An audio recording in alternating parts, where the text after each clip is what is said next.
Morning, board members. Let's call the meeting to order. This is the meeting of the St. Croix County Board of Supervisors. This meeting has been properly noticed.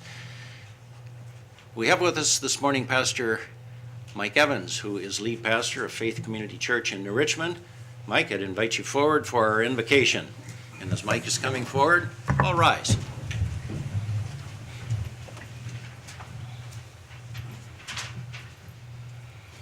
Thank you. Let's pray together.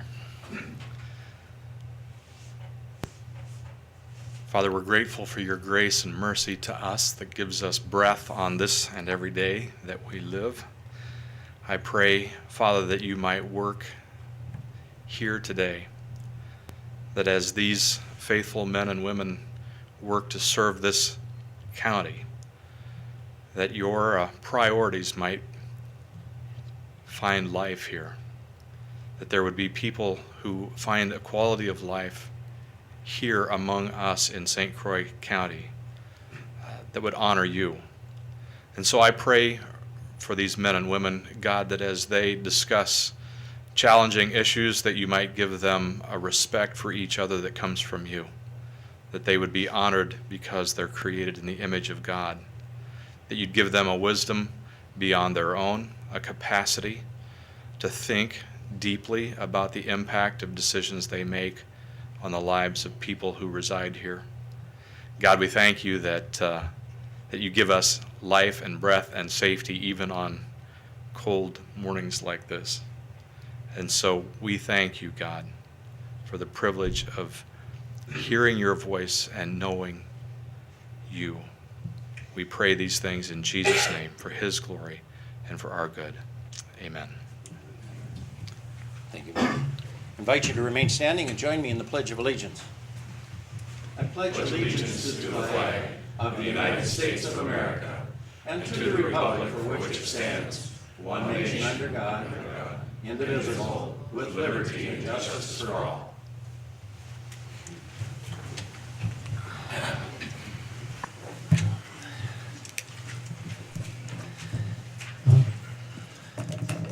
You ready? Board members, please indicate your attendance for the roll.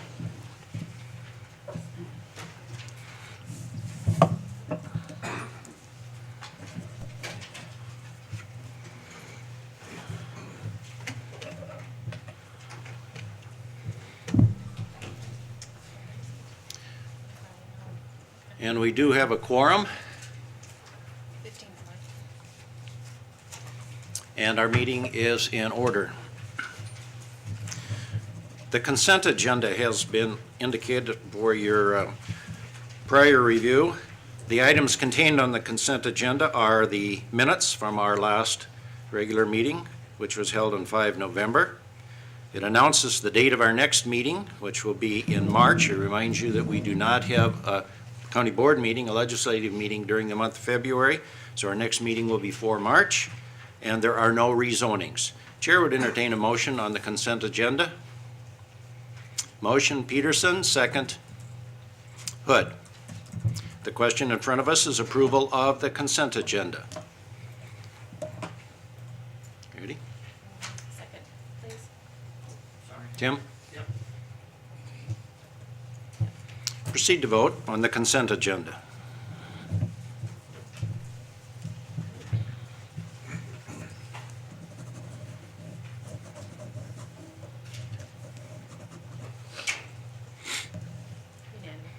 And the consent agenda is adopted. We are at that point in our agenda where it is an opportunity for anyone in the audience that wishes to address the county board on any item that is not on our agenda. I do have some comment cards, and while I have not reviewed them, I suspect, Catherine, these are all people wanting to speak to an agenda item later. Is there anyone here that wishes to speak on any item not on the agenda? Seeing no request, we will move on. We do have a brief presentation that I would like to now call to your attention. This is a very brief video report on some activities of the Wisconsin Counties Association. Some of us have had an opportunity to review this at the conference last fall. It is well done, and I direct your attention to it, and it will give an indication of activities in 2013 of Wisconsin Counties Association.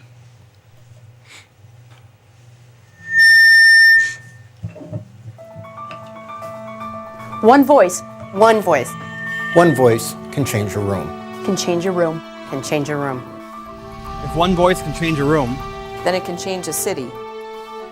And if it can change a city, It can change a state. And if it can change a state, it can change a nation. And if it can change a nation, It can change the world. it can change the world. It can change the world. One voice. one voice, One voice, Your voice, Your voice. Your voice can change the world.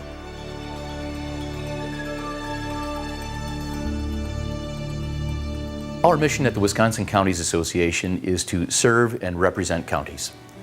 To truly affect change, we need your help. We need your voice. We need you to get involved. We need you to stay involved. You might ask, how can you get involved? Well, being here at this conference is just one of the many ways. Over the next few minutes, I invite you to learn more about the opportunities you have to help WCA help you. WCA has a variety of educational opportunities throughout the year. We have educational seminars, webinars, and other educational programs to provide information that you can take back to your county. This is an opportunity for the elected officials in the state to get together, rub elbows with each other, and find experiences, day-to-day experiences from other supervisors. I'm going to a seminar with 72 other counties who probably have the same problem we do. But you know what? I'm gonna store up this information and bring it back. We put our heads together, and maybe we can solve this. In fact, I know we can, because you have a lot of great minds up here, and the people who put these seminars on, they're a wealth of knowledge. So this workshop specifically gave some very real examples from Marathon County, Eau Claire County, and Waukesha County on how they use performance measures to leap ahead of the budget cycle that we're all immersed in right now. So it was a very effective workshop for me personally. For more information about educational opportunities for WCA, contact our office, check out our website, and see what topics we have available for your county. The WCA Annual Conference has a variety of breakout and general sessions, ranging from finance to improving websites and social media for your county. How many sessions will you be attending this year? Every time you come to a conference, you learn something, you pick something up, or maybe it's even something you knew before, but you just haven't taken it home and acted on it. We have to be open to change. We have to be leaders. We have to be innovative. And when you come to a Wisconsin County Association conference, I guarantee you are going to learn something. You're going to talk to someone that's going to give you a good idea. And then it's incumbent on us to go home and do something to make something good happen. you know, Kyle, one of the most important things our members can do to affect policy is to contact their legislators and lobby them about the issues that are important to them. You're absolutely right, Dan. People underestimate how effective grassroots lobbying can be. I think it's important for them to come here and have their lobby days and in some cases put a face to the names that you might just talk to over the phone. But you should never be afraid of picking up the phone and having that conversation about what's important to you, what's important to the people that you represent back home, because that's what we're all elected to do, both the county folks and us as legislators. Whether it's infrastructure, roads, bridges, education, health and human services, or in this case, our airport, letting them know that how they vote and what they do really impacts their constituents. And we make sure to let them know that we're working together on this. So it's a much better government methodology. And then people are much more encouraged when they see us working together. When we get the opportunity to talk with any of our state legislators or our people that represent us in Washington, we always become very specific. We do our research, we do our background. We become passionate in letting them know that the constituents that they serve are the constituents that we serve. By working together, we benefit each other. Every year, county boards make a number of decisions related to budgets, human resources, and public policy. One way you can help drive the public policy decisions of the Wisconsin Counties Association is to join one of our 7 steering committees. You should consider sitting on a steering committee for the Counties Association because it gives you that opportunity to learn what others are doing around the state, to opportunity to find out what's happening in state government that may affect your county and give you some ideas to take back to your county board as a way to make your county work better and accomplish more with taxpayer dollars. WCA Services offer a full range of insurance services. We offer life, short and long-term disability, critical illness, and accident insurance through Boston Mutual. And we've recently added long-term care, dental, and vision insurance to better help counties meet their employee benefit needs. Please contact us if we can help you with any of these programs or any of the other programs that we offer through our service corporation. Be aware of the opportunities available to your county through the WCA insurance programs. Did you know Wisconsin County Mutual offers law enforcement training through the ALERT program? I encourage you to attend the ALERT training program. Not only is it fun, but it also challenges your skills that you use on the street every day. Not only is it a fun event, but also the fact that by winning, the department won $7,000, in which we're going to put towards our new range facility, and also individually also won $700, which I was able to use towards the purchase of a new weapon. We need to tell stories like this to the rest of Wisconsin counties. So be sure to share your successes and challenges with us. Chances are other counties are facing similar issues. It's important to include real-life stories in Wisconsin Counties Magazine. So tell us your story. We also encourage you to sign up for our electronic publications, visit our website, which updates daily, and be sure to follow us on Facebook and Twitter. Get involved, stay involved, engage. So here's the challenge. Over the next 30 days, reach out to the association in some way. Have an in-person meeting, telephone call, online, even like us on Facebook. Let's explore how the association can help you.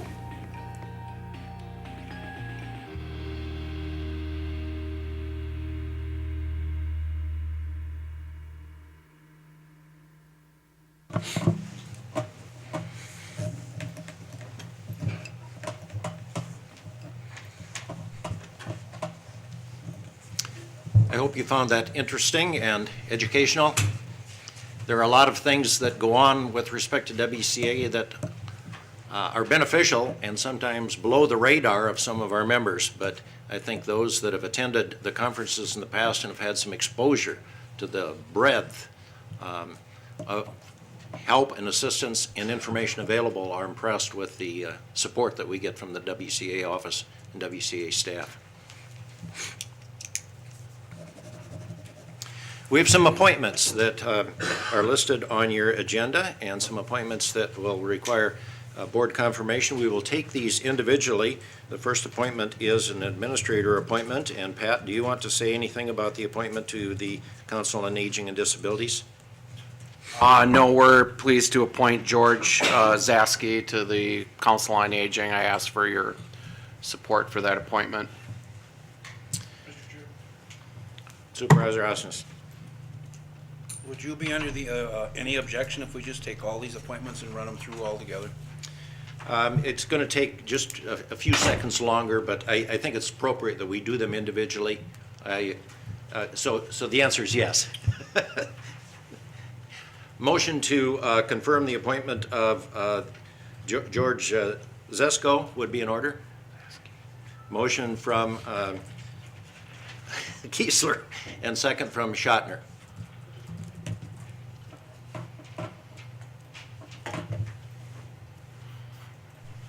You ready? Yep. Please vote.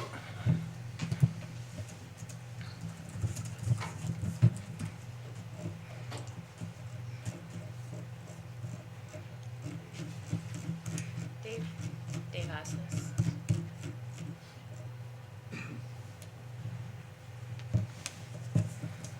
So unanimous. And the appointment is confirmed unanimously. The next appointments are recommended by Chair Larson of the LEPC Committee. This information was contained in your packet. It is found at page 20. For consideration today, these are the appointments that are recommended For the non-county board members to the LEPC, you can see them indicated. Philip Hughes, Joe Eichen, Eric Blomquist, Chief Dan Burgess, Jason Winget, and Tom Overby. These are the recommendations that come from the LEPC committee. Is there a motion to confirm? Motion Larson, second from Brinkman.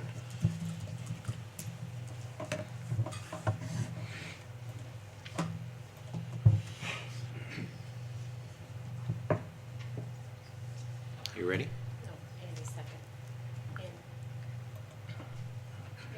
Proceed to vote.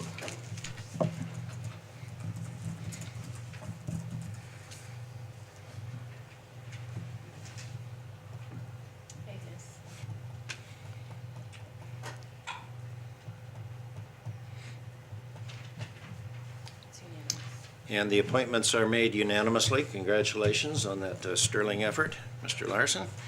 And the third appointment is to the IFLIS Board.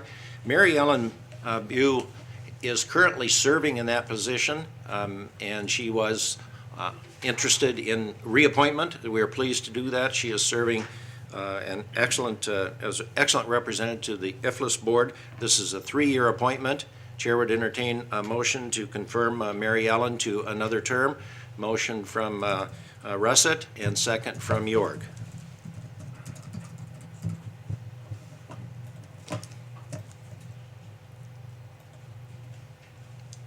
Proceed to vote.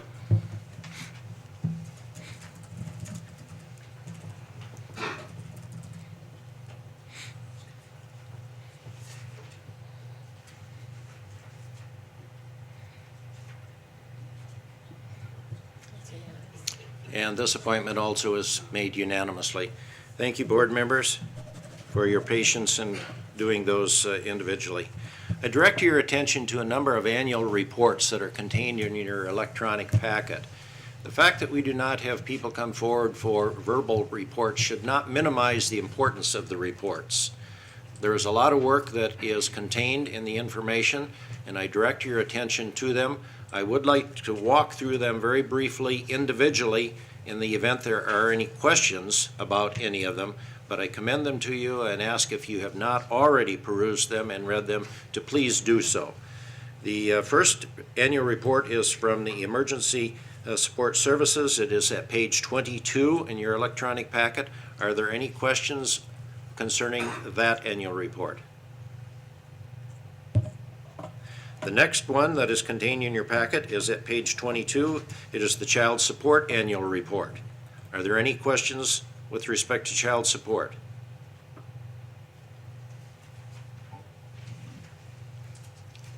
Supervisor Ring. I have a question about the service that they're using. It's like a call-in service. Could I get just a little more explanation of what that is?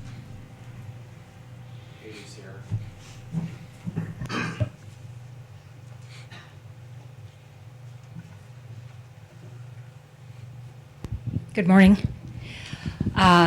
The call center service is a service that we have purchased from Xerox. It is the same operator that operates the payment center in Milwaukee, so they are familiar with our business practices.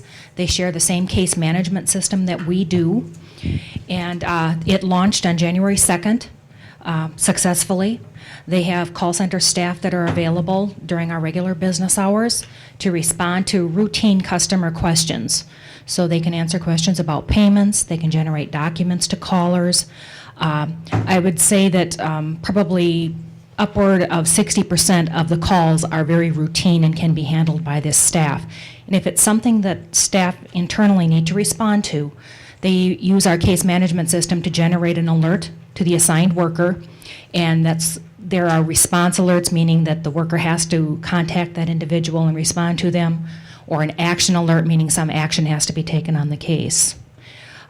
Or just an FYI that the caller has called in and reported some information that we need to be aware of. But so far, so good. It's going well. The staff are bilingual. We are still open, regular business hours, 8 to 5 when the government center is open, so we still have a public presence and people can walk in, make an appointment to see their worker or see their worker if that person is available. So far, so good. Supervisor Malik. I'd like to follow that up. Was the decision to use this call center service made locally? Yes. It's, What other choices, what other options did you consider? well, the other options that are considered would have been to hire additional staff, which we did a small demonstration internally in the department earlier this year to maybe test what a call center might be for us. So we had a couple of staff basically retrieve all of the calls for a 2-week period of time for the staff to determine if this was a working model. And what we learned is that one person alone cannot handle that front desk presence and all of the incoming calls. We have approximately 4,000 cases and people calling in, and that's not just one person, but it could be either party to the case, so you could take that times 2 when the calls are coming in. But what we did learn is that most of the calls are very routine and it doesn't need to interrupt the worker to respond to the question. So that is one model that we looked at. We also looked at the possibility of sharing that service with other counties. So that was part of the analysis to determine if there were other counties that might want to be on board with us. And this is a model similar to what economic support uses in the Department of Human Services. But basically, what they do is that they all have a role in staffing this, maybe a consortium type of call center. But any of the agencies that were neighboring to us, we just didn't have the staff or the infrastructure to bring up a call center of that nature. So this appeared to be the best alternative. It's a 1-year contract with Xerox. You know, we can renegotiate the terms each year. We can terminate the contract if it doesn't work. But hiring just one additional staff person would not have fulfilled the needs of the department at this time. Is the cost approximately the same as the cost of a person on your local staff? I believe the cost of the $5,200 a month is what we're paying. So if we were to hire an additional person, it probably would be in that same neighborhood. You know, as a staff person, when you factor in the hourly wage plus the benefits. So pretty close, but I think we're getting a lot more value. We have bilingual staff at the call center. It's not bringing on an additional staff person, and it's using them all of the time. So there's no downtime, there's no sick time, so that we don't have the service if someone's out of the office. We have full coverage.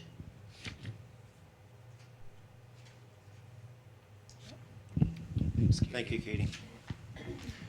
The next report I direct to your attention is the medical examiner report. That is at page 28 of your data packet.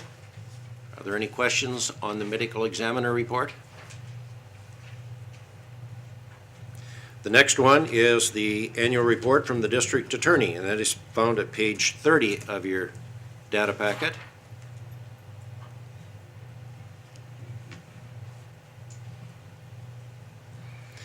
At page 33 is the victim witness annual report.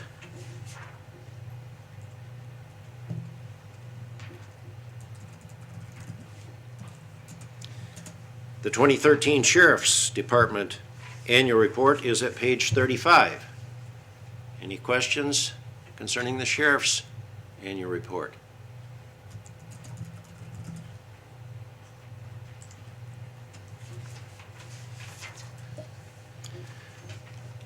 Our diligent county clerk here at the podium submitted an annual report that is at page 39. Any questions with respect to the county clerk's annual report?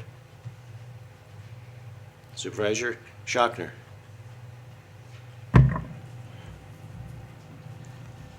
On the county clerk's annual report and also on the treasurer's report, see, I just didn't know where to bring this up. It might have been during the sheriff's report.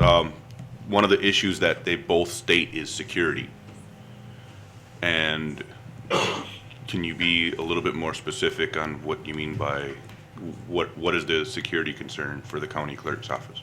Would you respond to that? That's been an ongoing thing on my report, and the only thing that we express concern about, and I think Lori's, is our open counters and the lack of maybe a uniform presence because of our locations in the building. Mr. Chairman, at the last building safety and security meeting, we talked about this issue and also building security in general with the government center.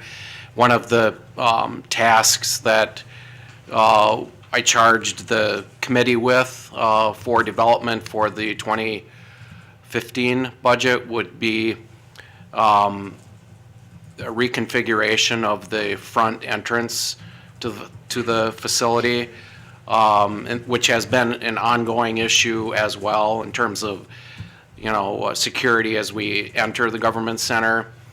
And so the group is going to be looking at that component of building security in preparation for the 2015 budget. And I believe if we take care of that issue, it will go great lengths towards addressing the security issues identified by both the county clerk and the county treasurer.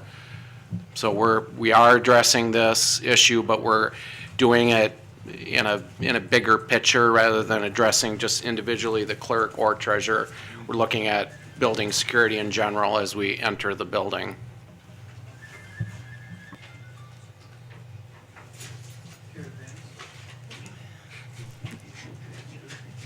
No, we have a little amusement going on over here. Supervisor Osnes. Just a follow-up, Pat.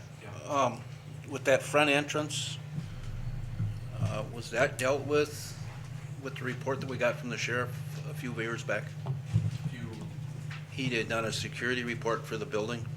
Are we expanding that at all? I don't know if I don't know specifically what you're referring to, Supervisor Osnes. It was in a report several years ago, you said? The sheriff's office is represented on the Building Safety and Security Committee, so any of the recommendations he made in a report that you're referring to will be incorporated into any recommendations that we bring forward for next year's budget. Supervisor Malik. I wondered, Pat, if you could give us some hint of the sorts of things that might come out of such a Sure. recommendation.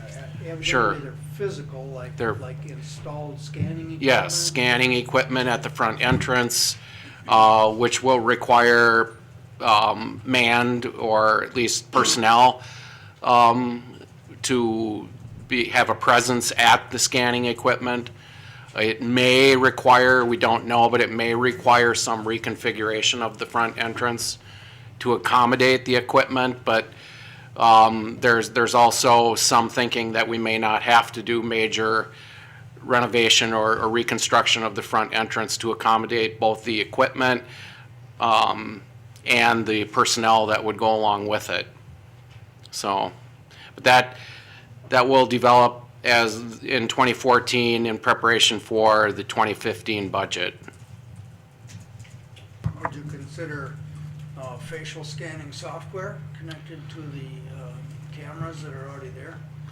I think, we need to look at that, or we need to look at everything in terms of what technology is available. Today's technology could do a lot.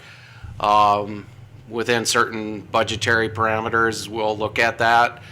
We'll try to reduce the cost of personnel as much as we can, but there will be a need for some sort of uniformed presence at the front. Yes. Supervisor Hood.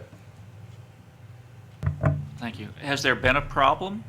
I mean, I know the Schaffhausen case there was a problem, but has there been a security problem, or are we doing all this for a non-problem? I think it's just a precautionary. I shouldn't say most, but a lot of the government centers that house the courts have some sort of security presence, and we do have security presence on the second floor, and they do monitor what's going on the first floor, but we don't really have a way, unless in an isolated case like the one you referred to, we did use temporary security measures at the front of the facility.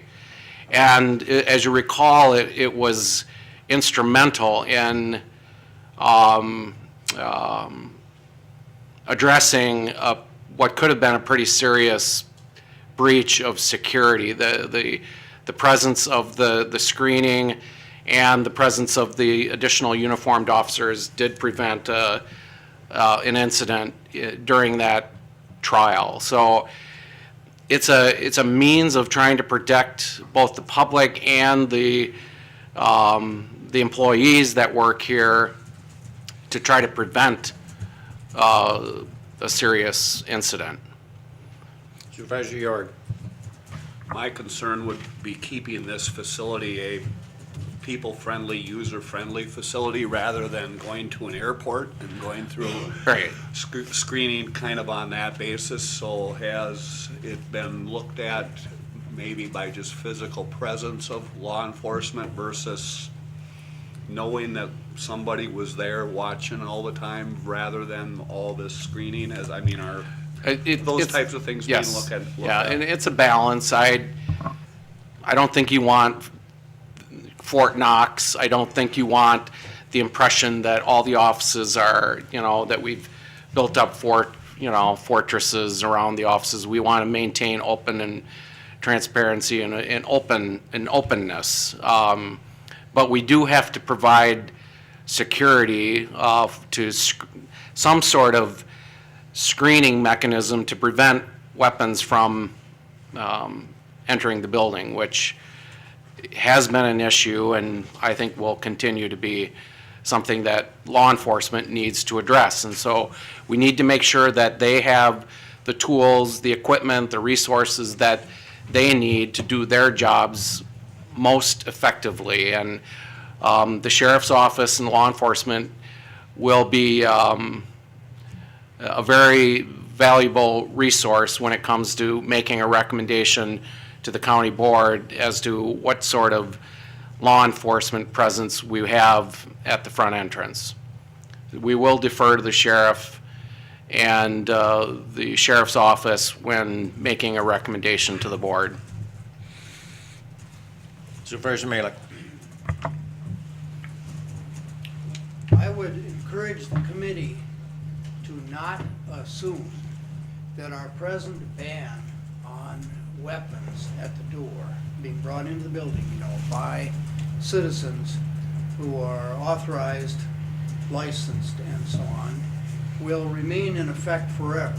Because I think at the time that this county board adopted that ban on weapons in the building, there was little data available, and it seemed a smart thing at the time. It seems to me there is a growing body of evidence that such bans do not in fact promote public safety, but detract from public safety.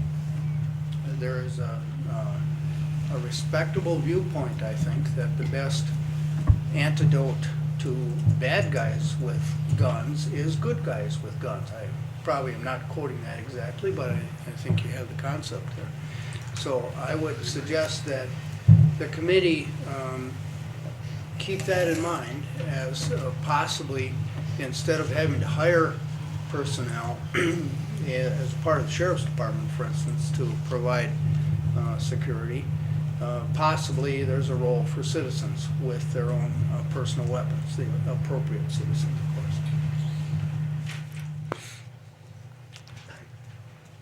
Supervisor Schachner.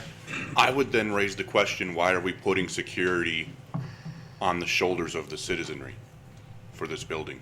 That is not the job of security. That would be, my view is that is not the job of the public at large. It is the job of whoever we have for security. Board members, I think this is an important discussion, but I'm not sure that this is the appropriate time to have this discussion.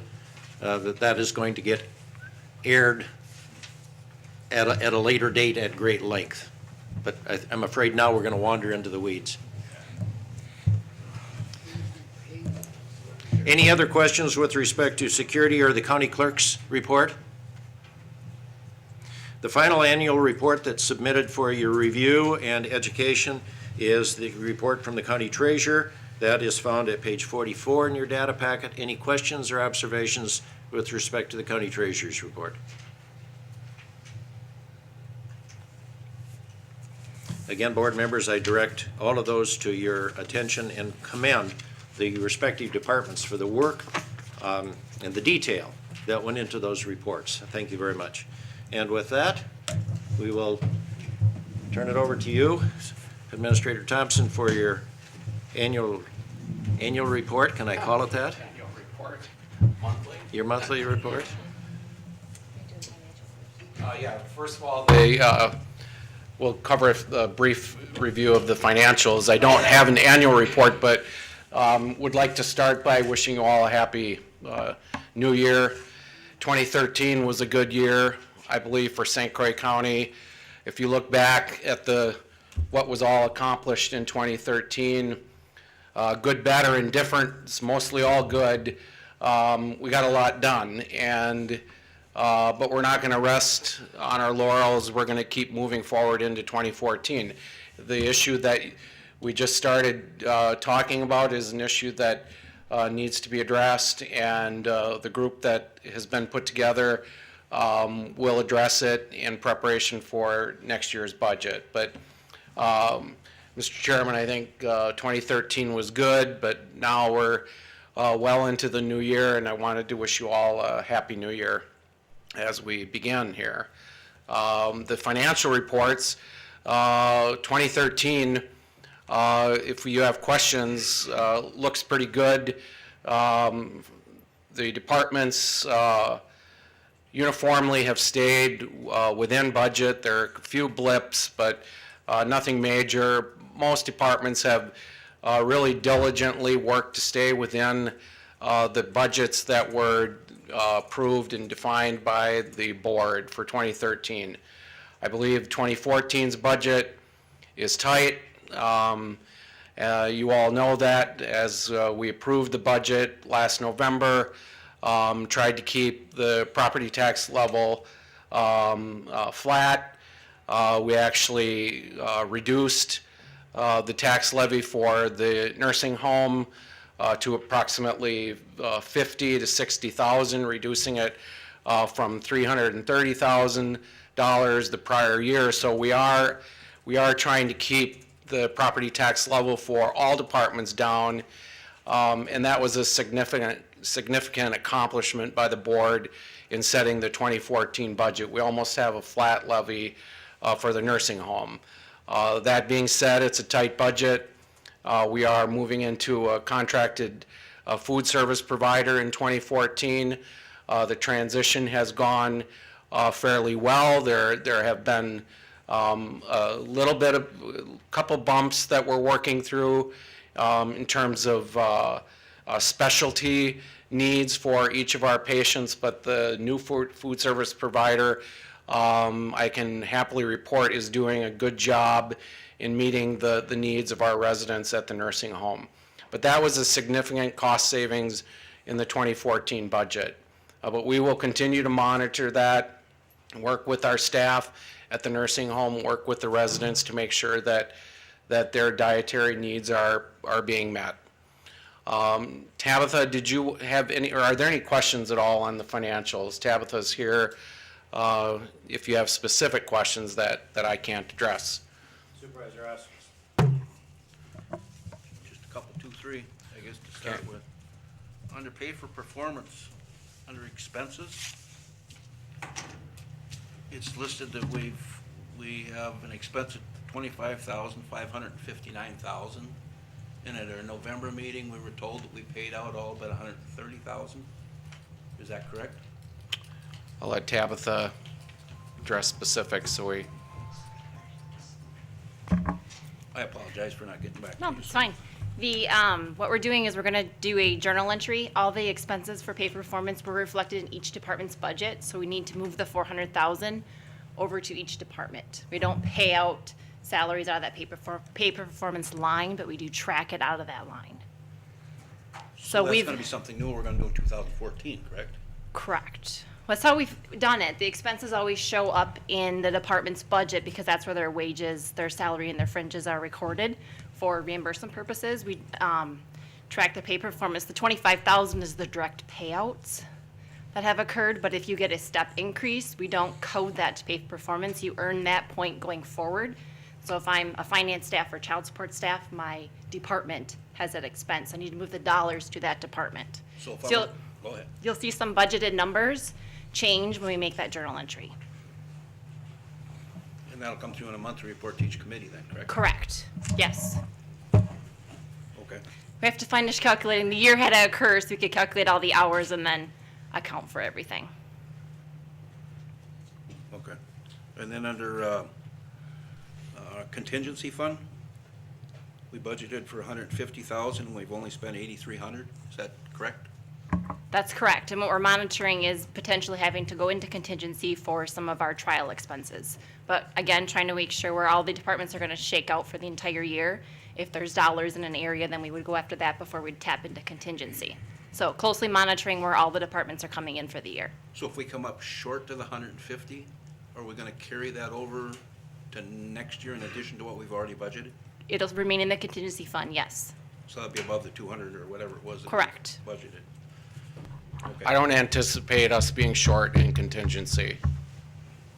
Most departments were able to absorb the costs for the Schaffhausen trial, with the exception of a couple departments, the DA specifically, but they bore the brunt of most of the budgetary impacts, and the DA was very clear about that going in, and very early on in the process, and we reassured the DA that any costs over and above his budgetary parameters would be covered by contingency, but I don't see us going over the 150 at all.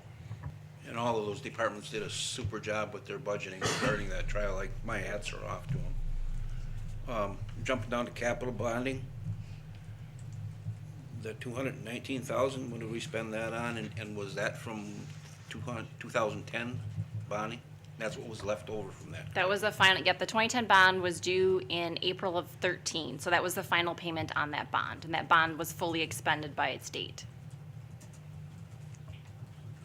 Was any of that money left over, or possibly left over for the parking lot out in front? No, the bond had to be fully expended by April 1st of 2013, so. Okay.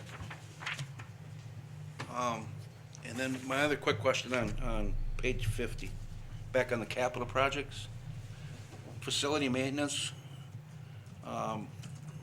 we budgeted 90,000, we've only spent 603. That's a coding error that I caught that'll be reflected in December. They've actually spent 79,000. Okay. And under emergency support, there was nothing. That's for that EMD package, am I correct? That's correct, and that'll be part of phase 2, so they will not be spending that 50,000, so that'll be carried forward into 2014 capital. So we'll only see the 50. We won't see. You won't 50 see the additional. 50,000, you will not see 50,000 spent in 2013. That expense for EMD will be rolled into the phase 2 costs that you'll see separately. Okay. Because it was not budgeted in 2014 capital. Okay.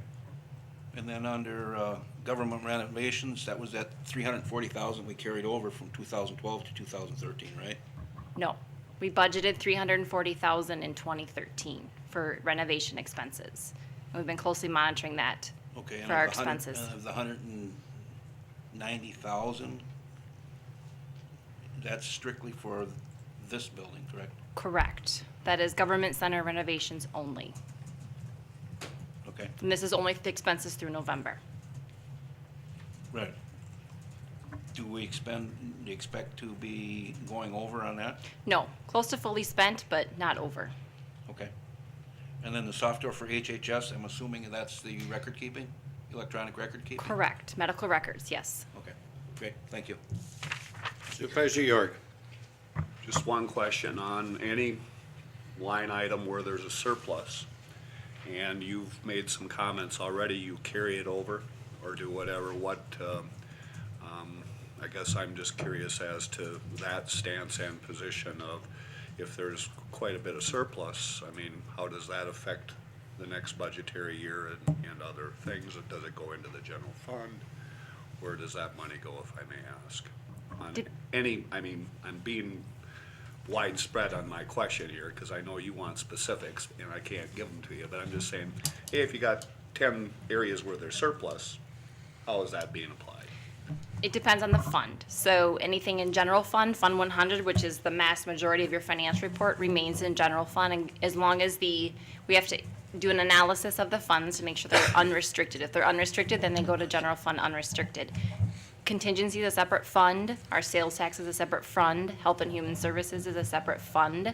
So depending on where Health and Human Services end up, it may maintain in the fund that's Health and Human Services. We have the 500,000 of placement risk reserve that we have to, if we were to go over, that we would have to identify that it was a placement, and then we would tap into that fund. So part of the audit at year end is to see where every department ends up. If one is over, one is under, sometimes one being under offsets another being over. Again, that's why I'm unsure of our need of contingency, because in general fund, DA, everyone is a general fund, so if another department happens to come in over, we can use that dollars to offset another department, assuming if it's tax levy. Again, we have to look at the revenue source of why we have a surplus.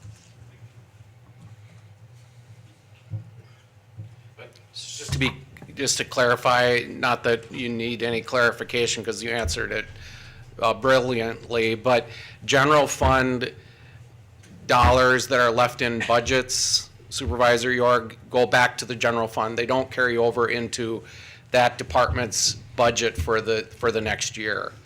It falls to the bottom line. Supervisor Ring, you had a question? I'd just like to follow up on the food service at the nursing home.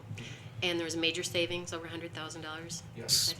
What is success there? I mean, I just would like to make sure that whatever that service is, that it is quality food. It's and is there anything in the contract to encourage local, fresh, so we're not just opening a bunch of cans? What is success in that? I mean, I'm hoping it's more than just meeting the dietary needs and cutting the cost, which I want to do, but food is more than that. And Success to me, well, I mean, you could ask everyone in this room, they might have a different definition of success. My definition is a happy, well-fed, nourished patient.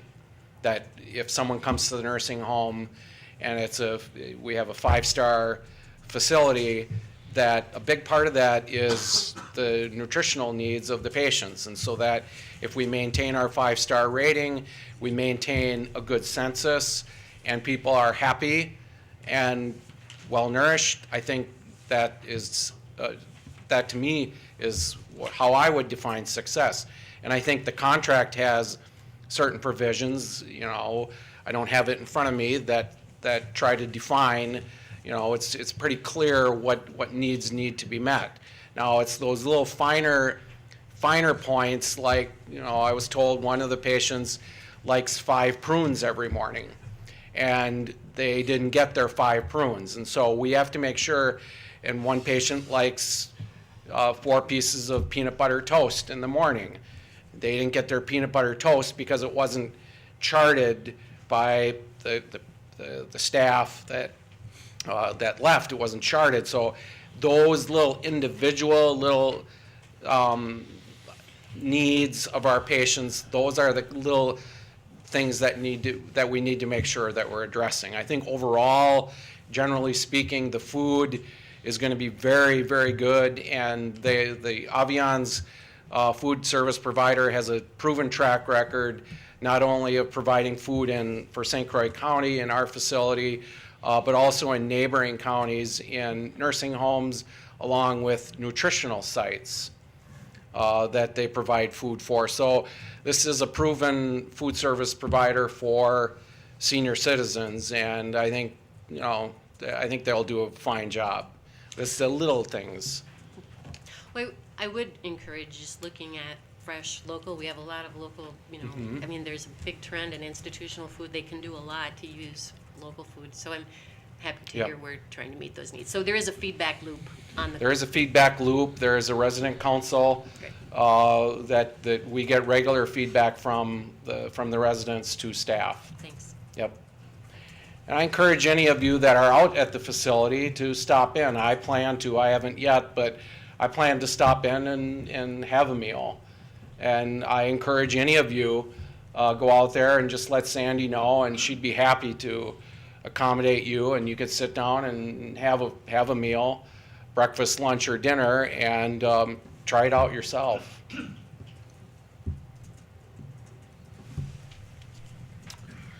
Any other questions for finance? Okay, thanks, Tabitha. I'm going to go through the capital projects update. A lot of this is repetitious, but some of it's new, so I'll go through it and stop me if you have questions along the way.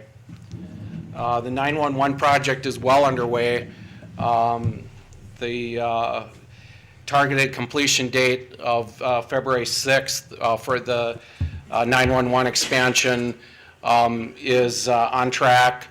The EOC relocation, the Emergency Operations Center relocation into the current administrative offices across the hall will be completed by March 17th. Total project cost projected at $1.3 million. The new dispatch consoles are fully functional. They were as of December 11th. We switched over console by console starting on December 11th, and we completed the switch over. I shouldn't say we, I should say the staff of the 911 under the direction of Casey Swetlick and his staff. We were able to complete the switch over with 0 service interruptions. It was awesome to see this happen. The 911 expansion remaining items, they're still working down there because now they've completed this area. This is the former community room that you're seeing here. This is the dispatch center, and then there's the lunchroom there, and there's some offices back here. If you go back through this way, that's the former dispatch center. That is now being gutted and transformed into the new equipment room, the kind of the guts of the 911 center. That will be complete by February 6th. There's still some remaining items to take place in the center. They're working on some of the bathrooms, locker rooms. The offices are complete. We need to make sure that they're furnished with the appropriate office furniture, which hasn't been delivered yet. There's some work being done with the air handlers, and then in the old equipment room, that's a list of the work that needs to be done there.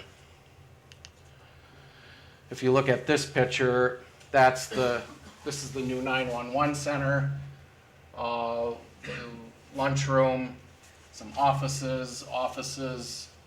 Then this is the area where Casey and Janet and Kristen work right now.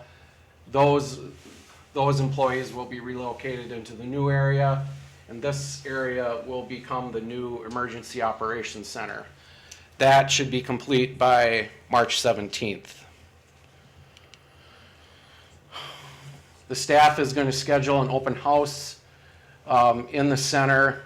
Some county board supervisors have been through there, mostly public protection committee members. I believe they went through the center after their last committee meeting.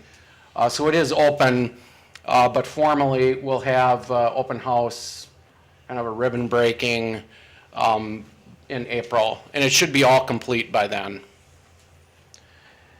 If you look at the center itself,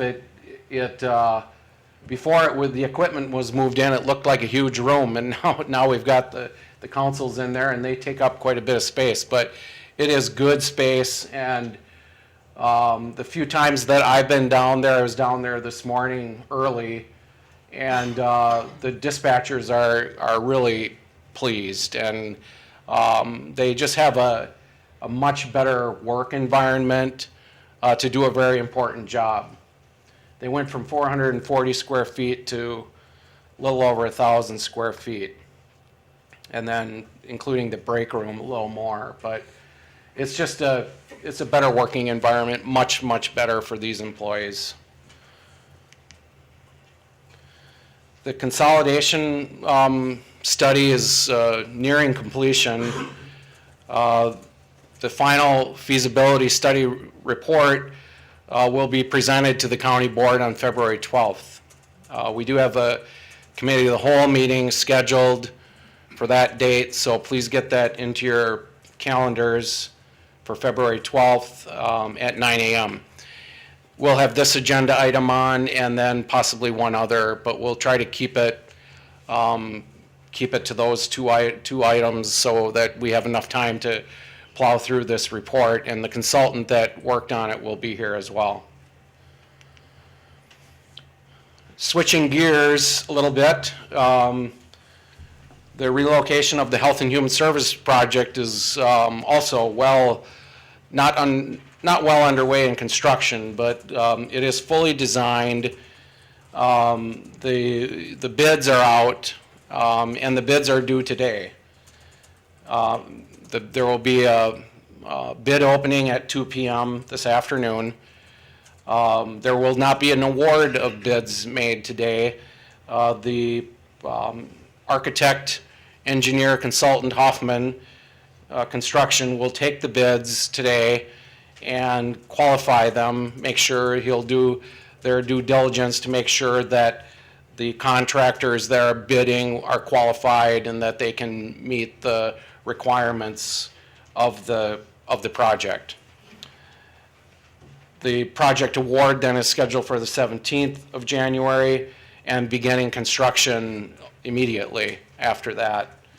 And a pretty aggressive construction schedule of 6 months. And then the staff moving first part of July. I'm not going to go into detail here, but this, I debated on whether or not to show this slide because it really it doesn't do justice to, because you're going to probably ask me, well, whose office is this? And I don't want to go into that level of detail, but I did want to show this slide because it does depict I think, the level of complexity of this project. And it's not this is a long-term solution for Health and Human Services and Veteran Service and ADRC. It's not a full build-out because there's still, 1,000 square feet, or was it, 1,500 square feet in that upper left corner that will not be built out. The offices you see up in the upper right corner, that's a future build-out space for a backup EOC center, which we need to have, a office for the sheriff's department so that they have a presence in the facility. And what is the other? Backup 911, yep, which we need to have. We still have the backup EOC and backup 911 in Baldwin, and we will continue to use those, but this is just future space. It's not going to be built out because we do have the backup 911 and EOC in Baldwin, but eventually we just thought it wise to designate future built-out space availability for those offices. Yes, Travis? I just had an epiphany. We know that we're going to have to address building space for courtrooms and stuff like that in the future with this building. With the renovations that we're doing with that building, and we're losing, or many of the employees will be moving there from this building, why aren't we moving? No, this? Say that again. We're moving many of our employees from this building over there, such as veterans. No, not many, just veterans and ADRC, and that. But that's a huge, that's actually a good chunk of what's on that side of the building, right? So, well, the veterans has a number of employees is less. What I'm trying to say is the actual floor space is going to be wide open from towards the north of the building. Why aren't we also moving us and addressing saying, instead of adding on to this building, couldn't we just keep that open, that area open, plus add on, say, this, our county board meeting room, and just move that to the new building, because there's already empty floor space, and put a courtroom, address the courtroom down here? We're going to talk about that, the boardroom, in a little bit.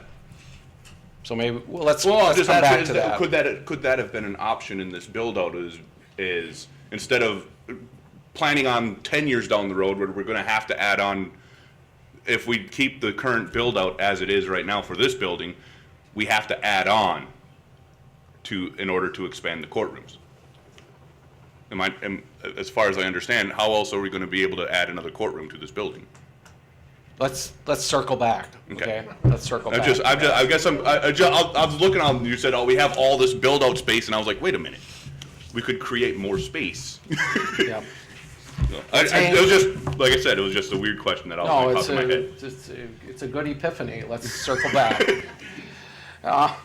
Here's a breakdown of the costs. The original asking price of the building was about 1.5, almost 1.6. We were able to purchase it for 1.3. Construction-based bid of 1.6 million.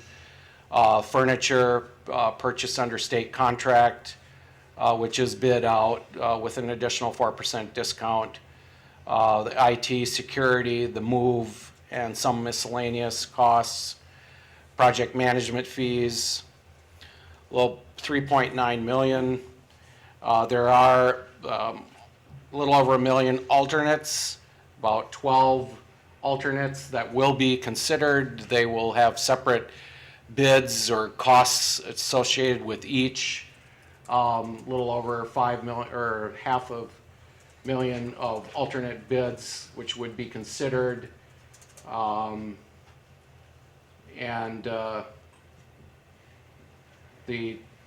Just comparing it to new construction or cost to lease, we just added that for comparison purposes. The decision on the alternate bids will be made after the bids are received, and then our facilities director will work with the director of Health and Human Services and myself, and we'll try to prioritize. Some of the items would be nice to have but aren't required. There will be some that the facilities director will prioritize quite heavily. So we'll look at those. Yes. If you're going to do that alternative, then you're kind of looking at a phase 2 like we're doing with 911, right? No. The alternates, for example, there's some lighting upgrades potentially. There's some,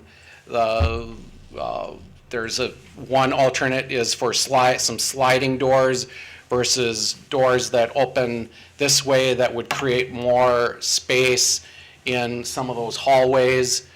So there's an alternate for those types of things, but that would not be considered a phase 2. If we choose certain alternates, it will be included along with the total bid, the total construction project. 520 is included in that bid? It's included. The initial bid going up? No, they're over and above. They're over and above the base bid of 1.6. The base bid is 1.6. So part of the, I guess where I'm going with that is part of the RFP, you could not have given an option at that point in time whether you wanted a sliding glass or... We did. Those are options. It's like when you buy a car and you say, how much are heated seats going to cost? I want that as a separate, component. Doesn't mean you have to purchase the sliding doors, but there will be the contractors that bid will bid separately on there's 12, I think, 15 alternates, and they will bid separately on those. And then we have to go through them one by one and decide which ones we will include. But they're separate over and above the base bid. Okay, and then another question that I've got with that then too, that's not on here, but you talked about at the administration committee. What was the air conditioning rental? Right now, the last summer, The air conditioning went out on the Health and Human Services building. It's another good example of why that building needed to have been vacated 3 years ago when the board directed that the staff vacate the building. The air conditioning went out. And so we had to rent a portable air conditioning unit from Chicago to the tune of $5,000 a month. And that cost, we've accrued about, I don't know, $30,000 of costs for a rented air conditioning unit to cool the Health and Human Services building that they're currently in now. But that, you're not going to include that in this bid though, correct? No, that that's. 3,200 could be taken out of contingency or whatever we got to take it up from, right? It'll be taken out of the sale proceeds of the land sale, because it's a cost that we need to account for. It's not part of this project cost, but it needs to be, when we identified that with the administration committee when we met, the reason that we put that in there was because it was a cost that needed to be identified and it needs to be accounted for. But it's to cool the old building. And Is part of that hallway though that have got, where the director of nursing is, and the kitchen and part of the community room up there is part of that too, so wouldn't that be an ongoing cost rather than just temporary? There will be some ongoing costs for cooling up until the demolition takes place. And if we go to the next slide, you're going to see the HHS demolition included in potential 2014 bonding of $1 million. So that cooling issue will not go away until that building is vacated. And, well, vacated, because once it's vacated, we don't need to cool it, but it will be an ongoing issue until that point. I'll come in and talk to you with that other. Okay, the 2014 bonding, these are estimated amounts for 2014 bonding. We show the land sale of $3.3 million. Those proceeds, land sale proceeds, will be applied towards these capital projects. The 911 expansion, as I mentioned, $1.3 million. Health and Human Services, $4.5. The cost to date includes the costs of the purchase of the building. The HHS demolition, phase 2 of the 911 infrastructure. I talked with Casey this week. We're going to work between now and August to make sure we have a real firm number on what phase 2 infrastructure build out will be. And then we have capital costs that were identified in the 2014 budget for jail central renovation and government center parking lot costs. And Supervisor Hood, you had a question that you wanted to go back to? Okay. Can it wait? No. Okay. The total bonding required for 2014 of $12.9 million. We apply the land sale proceeds of 3.3. So we have a potential estimated, and I emphasize the word estimated, potential bonding amount of $9.6 million for 2014. Potential for additional bonding for nursing home assisted living facility. Cost estimates there of $10 million. But we need to work with the state of Wisconsin on the property incentive of application that was conditionally approved, but I would say it was not approved. We submitted information to the state, updated financials to see if that property incentive application will be part of the equation going forward. So we list that as potential bonding, but that would probably not take place till late 2014 or even in 2015. Yes. Supervisor Hood. Going back a slide. Yep. for the build-out costs. Yep. I think oh yeah, right there. Yep. Estimated new construction, 30,000, 5.5 to 6 million. I know we're given prevailing wage guidelines from Madison. Yeah. And you can appeal that because usually those are much higher than actual prevailing wage here. So if someone builds the same building for me, it would cost a lot less than if they build it for the county. Did you look at that? Did you appeal that? We did Or not did you appeal look it. We did get the information, and I'm not sure, I don't know if I'm qualified to speak to this, but I'm not sure what our chances would have been had we appealed the prevailing wage rate 'Cause I know issue some with of the those state. rates are much higher than the actual prevailing. Some of there are. I know when Dunn County built their nursing home, they actually had legislation specific to Dunn County that exempted them from prevailing wage. It was actually written into a piece of legislation at the state level. And that was for, I don't know what the debt issuance was in Dunn. I think it was close to 20 million. 22 million. But they had specific legislation drafted, I think, into the governor's budget or some bill that was a tag-along provision. We don't have that, and we did not appeal to the state. So when you got the prevailing wage guidelines, did you actually go and check with contractors around here and see if that was the actual prevailing It wage? has to or you be, just accept it? it has to be done within the city limits Yeah, I know they've proper. tightened all that, So it has to be done within the city of New Richmond. So I think we would have been hard pressed. But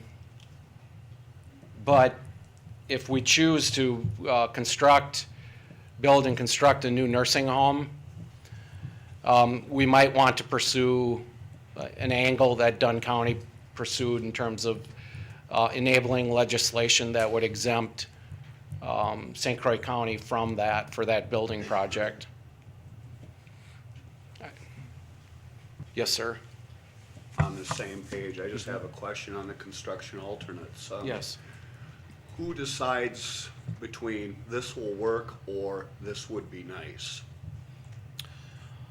Well, ultimately, it's up to me to decide. In other words, this will work, but I have to separate the wants from the needs and defer to our facilities director as to what he deems a priority.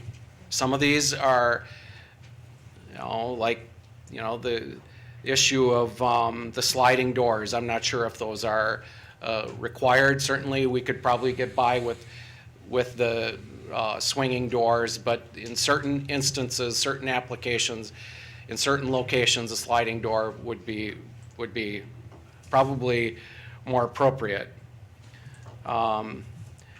There's a lot of lighting. There's lighting alternates. There's a pretty hefty price tag on existing sprinkler systems. In other words, right now the sprinkler systems are up on the top of the ceiling. One of the alternates is to lower some of those sprinkler units so that because these are high ceilings, and the design of the facility is an open cloud system. So when you walk into that building, you're going to see certain levels of ceiling height at a 10-foot level, and then in large portions of the building, you're going to see wide open ceiling. It's called a cloud. It's an open because of the heights of the ceiling, but we're bringing in certain locations of the building, we're bringing the ceiling height down. That requires, or I shouldn't say it requires, but the need for lowered sprinkler heads is something that our facilities director has deemed a priority. Now, it's not required, because some of you are thinking, well, if that's a code requirement, why isn't that in the base bid? It's not. The existing sprinklers that are in the facility meet code. Now, to improve safety, to improve security, an argument could probably be made, a good one, that in certain locations of the facility, you need to lower your sprinkler heads. We're getting into the weeds here, but those are the kind of issues that we're going to have to sift through in making that decision. Yes, sir. Have you already received your facilities manager's analysis of those alternatives? Have you received from him a prioritization? He has begun, justification? he has looked at this and he has begun a process of prioritizing. In fact, the list I'm looking at right now, he has identified certain items as priority items. So that's a public document we could all examine Yes, sir. if we wish to. Yep. Yeah. Yes, Travis? Back to the nursing home, when you brought up, you said we received conditional approval from the state. What was the condition? They had, Tabitha, do you want to, they approved the property incentive with, they questioned some of our financials and they approved it conditional on, fill in the blank. Conditional upon the assumptions in there that when we go from 50 bed to 40 bed, that those 10 residents would not go to another nursing home. They would go to an assisted level or community-based residential facility level of care, not a skilled nursing level of care. And the consequences if that didn't happen. They would pull all funding. There you go.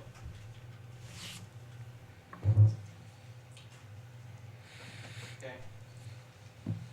So going back to this, we're looking at a timeline of August of 2014.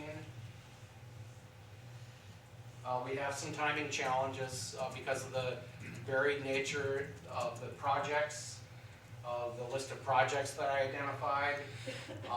We still need to make a decision on the Pierce County, St. Croix County merger of the 911. That has an impact on costs. And then ultimately, in 2014, a decision on whether or not to proceed with construction of a nursing home and the bonding that would be required for that. That would either be late 2014 or probably that portion going back to the slide, that would probably be in 2015. Supervisor Brinkman. Can we go back one slide from there? Government Center parking lot, $600,000. What are we planning on doing there? Because if we can do a mile of blacktop at 24 feet wide, that's 130,000 square feet roughly. That's a lot of blacktop, and that's generally $240,000. What's the other $360,000? I'll defer to Mr. Ellsbury on that, but I call your attention to the word estimated. These are just estimates, especially for like this dollar amount, the parking lot, the jail central. I think the sheriff has gotten a better handle on what those costs might be. These costs are pretty firm, but once a bonding resolution comes back to the county board in August, you're going to see a level of detail for each of the projects that we bond for, and those estimates then at that point are pretty firm. But to answer your question specifically on the Government Center parking lot, Jim, do you want to speak to that? Jim, if you're going to speak, Jim, come forward to a mic so it's on the tape.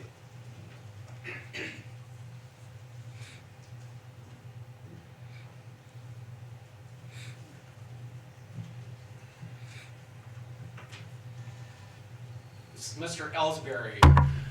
He's our new facilities director. He's been here how many months? 6 months. 6 months. We use this dollar amount because we're looking at lighting as well. Going to LED fixtures will be much more energy efficient.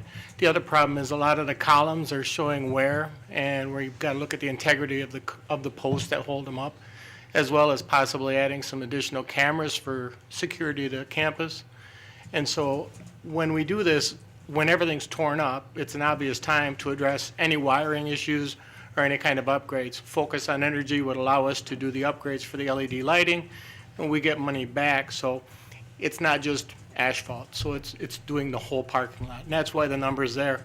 It's a ballpark, but I don't think it would be over that, and I'm hoping it'd be a lot less, but I have to give you a number. Thank you. Mhm. Is that gonna go out on a bid? Yes, sir. Are you gonna do the parking lot separate from the lighting, or how is that gonna work? It'd probably be together. It would be, there'd be a contractor, and then the lighting part would be a separate contractor. They wouldn't do the same thing, so you would have separate bidders, sure. Did we look at the number that we had previously in a bond for the parking lot and look at that number? The number previously in the bond, I don't know what that was. It was in 2008 or 2009 we did it, because we took part of that money and Board went- members, let's not have cross debate. Direct your attention up here. My question, Mr. Chair, is part of the money that we had for the parking lot up in front went to the nursing home when the feds went through that. So somewhere along the line, we've had to have a previous number for the work that we were gonna do out there. And I'm curious if you're familiar with that number, or can we look at that and compare it? So we've got at least a baseline to start with? Yeah, we will. Sure. We could find it and I'll get it to you. Supervisor Yarg. Pat, I have one question Mhm. regarding 911, you know, with the potential that there could be consolidation. You have a phase 2 in your planning of that, and you also have the New Richmond area, some space dedicated to that. Backup. Backup, yes, sir. Mhm. If there was, and this is if, you know, don't know what'll happen. If it was decided that, you know, there would be consolidation or something, would that change what we're seeing today Yes. as far as space allocation, commitments, phases, that type of thing? Yes. And it's important, it's a very good question. Those types of questions will be addressed very specifically on February 12th when we meet, because the costs are in the millions of dollars for this infrastructure build-out, and we want to make sure that equipment that is purchased either in a merged environment or separate is going to meet the needs of that facility. In other words, you don't want to waste money by purchasing equipment for a non-merged facility, and then a decision is made a year from now to merge, and then some equipment becomes useless. So that's where I say the project or timing challenges. That's one of the bigger challenges, is whether or not we're going to merge with Pierce County in terms of the 911. That's the answer I wanted to Yeah. hear. Thank you. This is just kind of an overall update of government center renovations. A focus on security, and we talked about it earlier. That needs to be kind of, you know, a key element of anything that's done here. The second floor has a security station that has been created. The first floor back hallway has been secured. The drug coordinator has been relocated to the second floor in a secure office environment that provides access to the clients that the drug court coordinator deals with on a daily basis. The finance department relocation to the back secure hallway. Probate department has secure access built into its new office. The court commissioner suite, secure access to that. The courts were very clear in identifying needs for probate, security, and court commissioner security. The court commissioner hearing room has been reconfigured for improved access and security.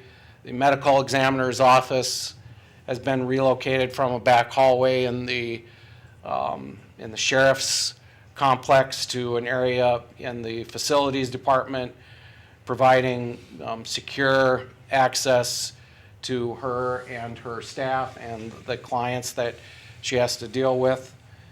We have relocated all delivery vehicles to the back loading dock, and the facilities director, Mr. Ellsbury, devised a system where all deliveries are coming through a secure entrance in the back rather than, there were certain days you could see 3 or 4 trucks, delivery trucks right in front of the building, unloading, loading, and so he devised a system where those deliveries are made to the back in a secure environment.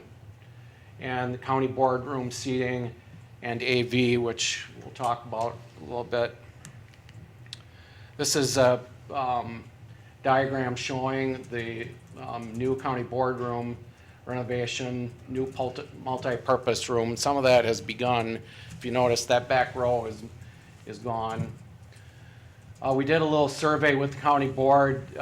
Several of you responded and said that our configuration like this would be conducive to a safe, secure, accessible meeting environment where the board members will face each other and members of the public would be seated in this area and staff would be seated in front of the board.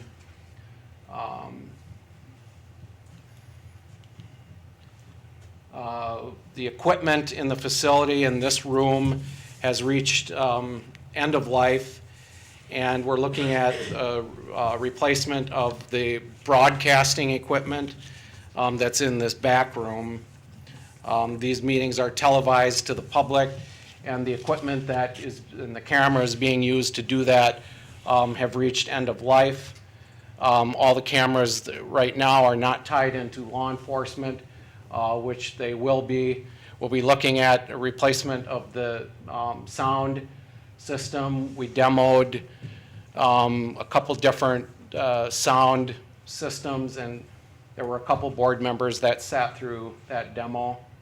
This room will be configured such that it will serve a multi-purpose use.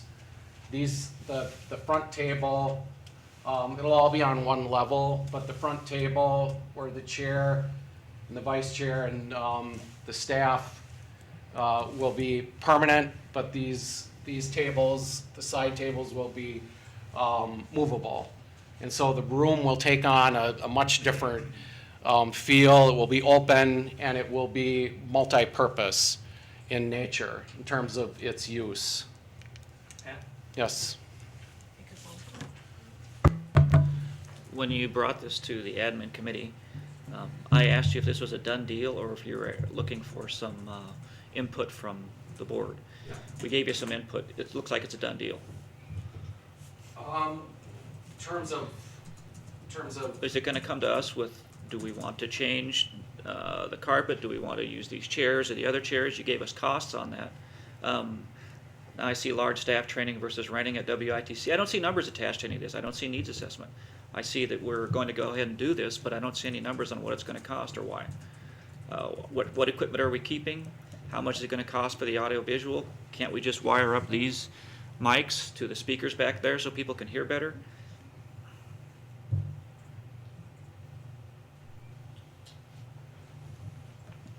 Is it a done deal? I mean, what are the dollar costs to all this, and is it already done, or are we going to get any more input?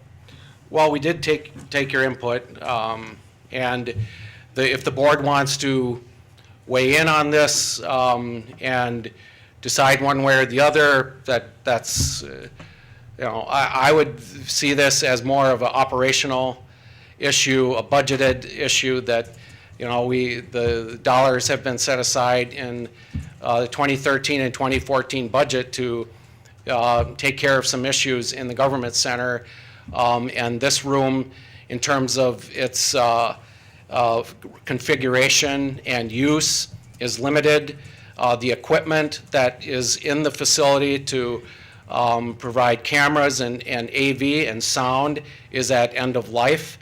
And I'm saying we need to proceed with the project. And if the board wants to put the brakes on and not do it, I guess I would defer to the chairman or the administration committee. But I'm just saying, this is a project that has been in the works, and we need to complete it. Yeah, I mean, you did bring it to the admin committee, and we Yeah. did give you some input, and you said thanks for the input. And I guess was actually a done deal already. So what are the costs? No, What it's are not the a costs done of the deal. vision? If you don't want to move the tables, if you want to keep the configuration with your backs to the public and your backs to the door, if that's a decision, then we don't need to replace the audio visual. But if we reconfigure the boardroom, there will be a need for some additional audio visual equipment. The microphones are near end of life, and the cameras, and you start moving these benches out and reconfiguring this room, the carpeting is shot. And so, and that's a small cost. The main cost is with the audio visual, but, you know, What I'm trying to get to are what are those costs? okay, we can review those. Yes. I was gonna ask, 'cause I don't remember, what did we budget for the total cost? If the whole thing is under $10,000, maybe we're not too.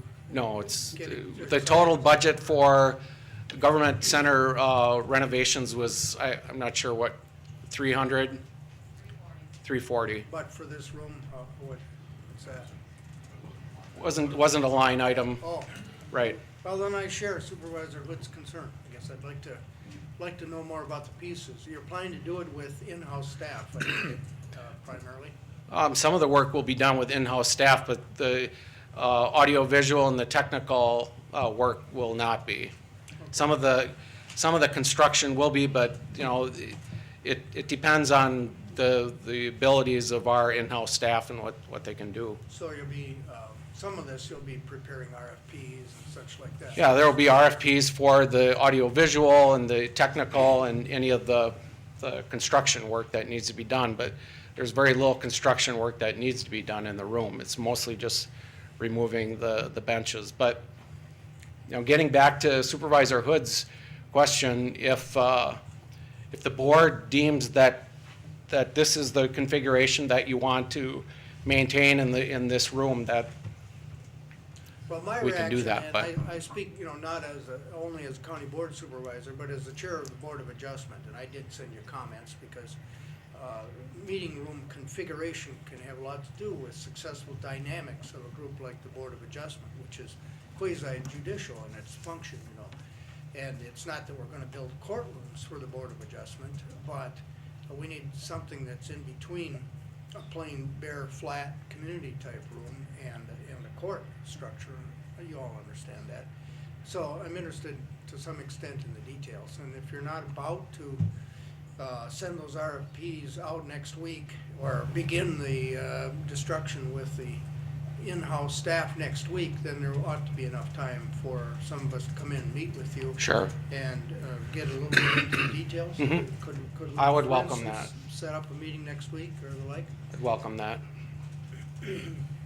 Yes, Supervisor Austin. Is there a chance, Pat, at least at the community as a whole, that we could get just some basic numbers from you? Mhm. Because I've got the same concern as both of these gentlemen have too. Seems to me we're moving ahead and we don't know what the costs are. And I don't like the idea of giving somebody a blank check and just doing it. Right, okay. Travis? My question goes more towards the setup that is being proposed. Will that allow for more recordings to be posted through river channels, like our committee meetings and stuff like that? Will we be able to support doing that more than we are now? Yes, we would be able to, but it would require committees to meet here. Yes. Rather than in their own facilities. Yes. So that would, you know, certainly. I just find it frustrating I've signed on to the River Channel's YouTube channel, and I get more meetings from Hudson than I do from us. And it's just frustrating to see towns actually being more openly public than we are. Mhm. Supervisor Attino. Thank you, Mr. Chair. Do we have any data that shows how many people actually watch the videos, other than maybe just supervisors, to get notes from what happened during a meeting? From public? Yeah. From the public? Because, I mean, I've watched a lot of it, and it's probably the most boring 3 hours of television ever produced. Sorry. Sorry. We're trying to make our meetings a little more lively, but maybe we should work on it. That's a good question. I don't know what the, I don't know what the viewership is. I think that you probably might be surprised that there are a lot of political junkies, I call them. And insomniacs that, but yeah, we can have more dialogue on this. I'd probably encourage one-on-one discussions rather than getting into the weeds, but the whole goal of this is to improve the meeting environment and replace equipment that is at end of life, and this equipment is not cheap. And it's really to improve the accessibility of this room, and to also allow it for additional public use by the public. This room will be opened up to the public, and it will allow board members, well, you can read it, to face each other. It will improve public access. And so those are all good things, I think. And so we can discuss this in more detail if you want to do that at committee of the whole, or even one-on-one. I'm more than happy to. We did ask for some input, and we did get very good input. That's it for that part of my report. I have a couple other items to briefly go over. The county board orientation. Now, it's interesting that we talked about the boardroom, because based on my schedule, I was hoping to have this done by the April county board orientation, so that we would have our new room configured by the time the new board is seated. We do have county board orientation scheduled for April 10th. And I believe Cindy sent out a survey, and those of you, and I think most of you sat through the orientation 2 years ago that we had. We want to find out what you liked about it, what you didn't like about it, what you would want to do differently, because we have a team that is working on the orientation session for April 10th.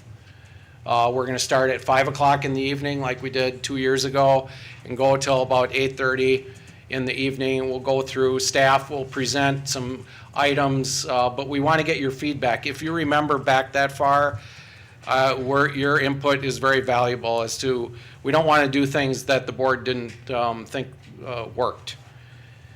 So that is scheduled for April 10th. I want to call your attention to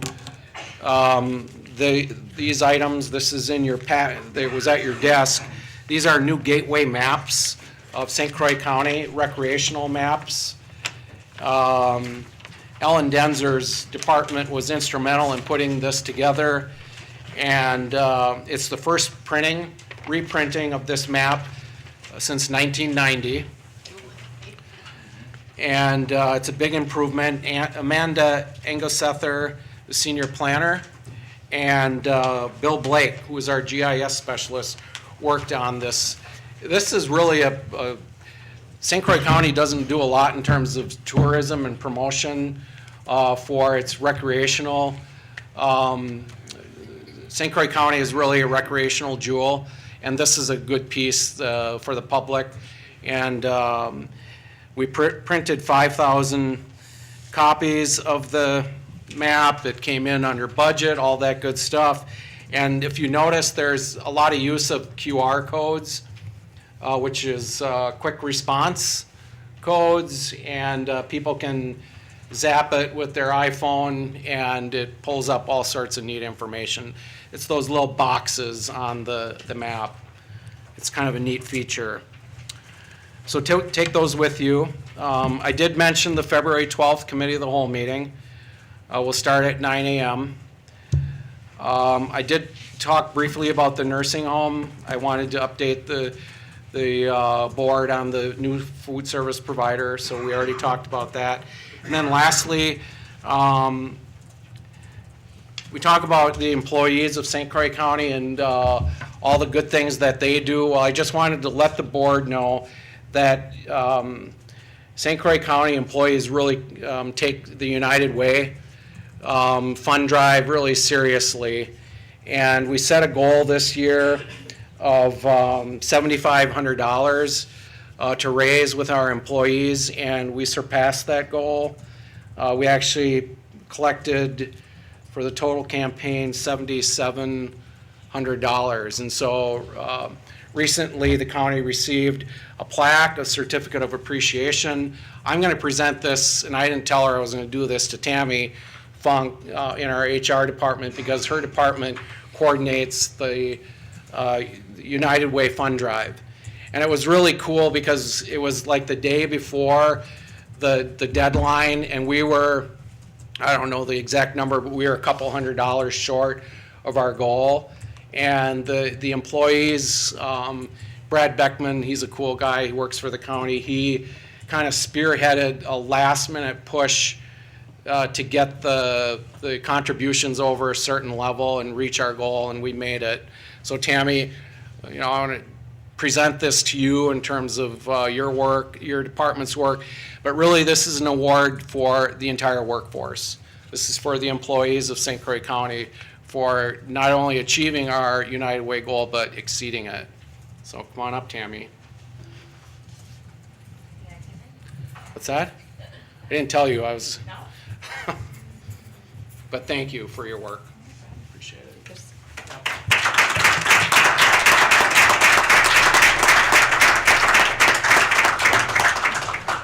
Okay, thank you. It's always good to end on a good note. Thanks, Mr. Chairman. Thank you, Pat. Board members, we have four legislative questions that will be presented to the board. One of the items that was on the original agenda has been withdrawn. That was not ready for consideration yet, and that's the shoreland zoning. So there is a reprinted agenda. There are four legislative questions. I do suspect that there is the possibility that a couple of these may generate a little bit of discussion. So with that in mind, and there may be some persons that want to comment, I would ask you to, if you have not already indicated your name for the record on a comment card and turned that in, please do that now so that we've got that record. And with that, and in order to accommodate doing that, we will take a brief break. We will stand informal for 10 minutes, and then we'll pick up our legislative questions. Board members, we are back in session. We do have four legislative questions, as I indicated previously, that are coming to our attention. The first is a resolution of the St. Croix County Board of Supervisors approving creation of the Town of Forest zoning ordinance. This resolution is forwarded to us and comes from the Community Development Committee. Chair would entertain a motion to bring the question in front of us. Motion from Kiesler, second from Ring.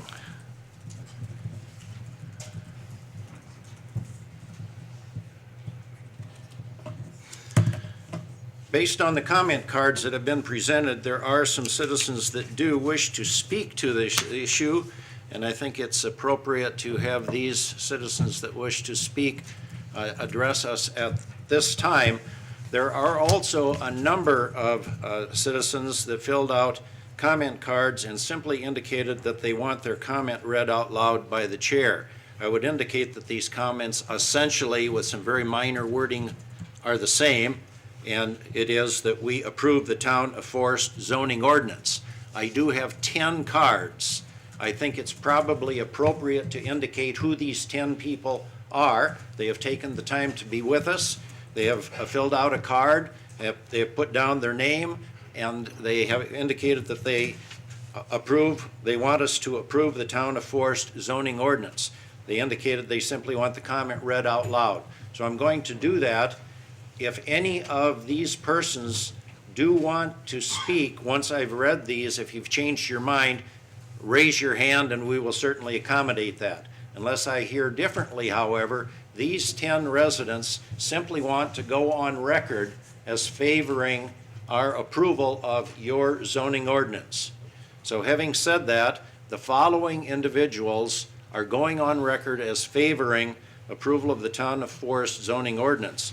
And they are, and I apologize in advance if I mispronounce any of these names, and if it's bad enough that you want to correct me, that's fine too. Lloyd and Inez Logan. Ines Logan. Thank you, Ines, and I apologize. Dale and Gloria Logan. Lorna Rogers. Philip Rogers. Jim and Sandy Cress.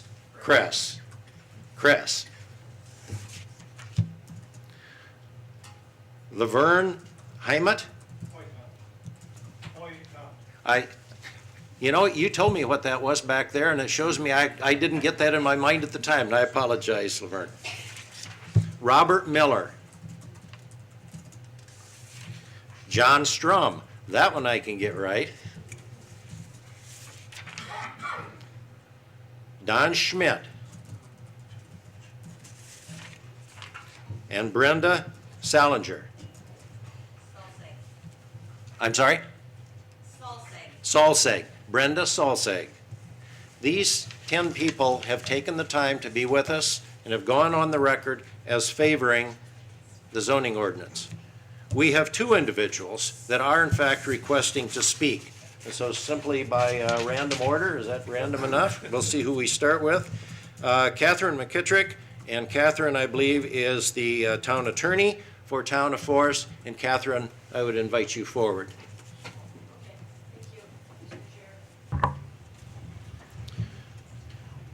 For those that are going to speak on this or any subsequent issue, I'm going to indicate that I'm not going to time you, but generally we would like to have your comments with some brevity, and we will suggest 3 minutes of comments if that is appropriate.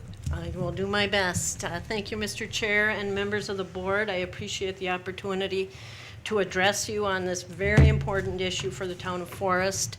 I did send all board members a letter, and I hope you received that and had a chance to review it. Mostly what I want to address today is the procedures that the town has gone through to get to this point. You need to understand the town currently has no zoning ordinance in effect. It has never been under county zoning. In October 2011, at a town electors meeting, the town residents voted to authorize the town board to enact zoning ordinances. The electors have come to the point where they believe land use regulation is necessary in the town and that they would like to do it at the local level. They have that authority under the statutes, and the electors approved the town board enacting a zoning ordinance. In 2012, the town board directed the Plan Commission to start preparing the zoning ordinance. The Plan Commission, the town basically retained a professional planner to assist them in this, and over about a year and a half to 2 years, the Plan Commission, which consists of 7 resident members, worked on preparing a zoning ordinance. They met monthly, sometimes and often twice monthly over this period. All meetings were properly noticed, open to the public, and in fact, the Plan Commission took public comment at every meeting. Through that time period, they did come up with a comprehensive zoning ordinance, and in July of 2013, they had the town board held an informational public hearing on that zoning ordinance. It was preceded by public notice. Everyone was able to come, read the zoning ordinance, comment on the zoning ordinance. This was informational so that the Plan Commission and the town board could get feedback on people's thoughts on the zoning ordinance. After that time, the Plan Commission continued to meet. In addition, it submitted the zoning ordinance to the county Department of Community Development, to the staff, primarily Amanda Engesether, for review and comment. And the county staff was very helpful in reviewing that ordinance and commenting. Those comments went back to the Plan Commission. The Plan Commission reviewed them, made some changes in response to those comments, and submitted the ordinance again just for county review and input on it. There's no requirement that the town do that, but it was very helpful, both I think to the town and the county, so that the ordinance, the county would know what the town was looking at, and the town could get the benefit of the county staff expertise in this area, actually, in addition to the consultant the town hired. After that time, the Plan Commission held another public hearing preceded by Class 2 notice, which is required under the statute, on the draft zoning ordinance. The zoning ordinance was made available on the town's website.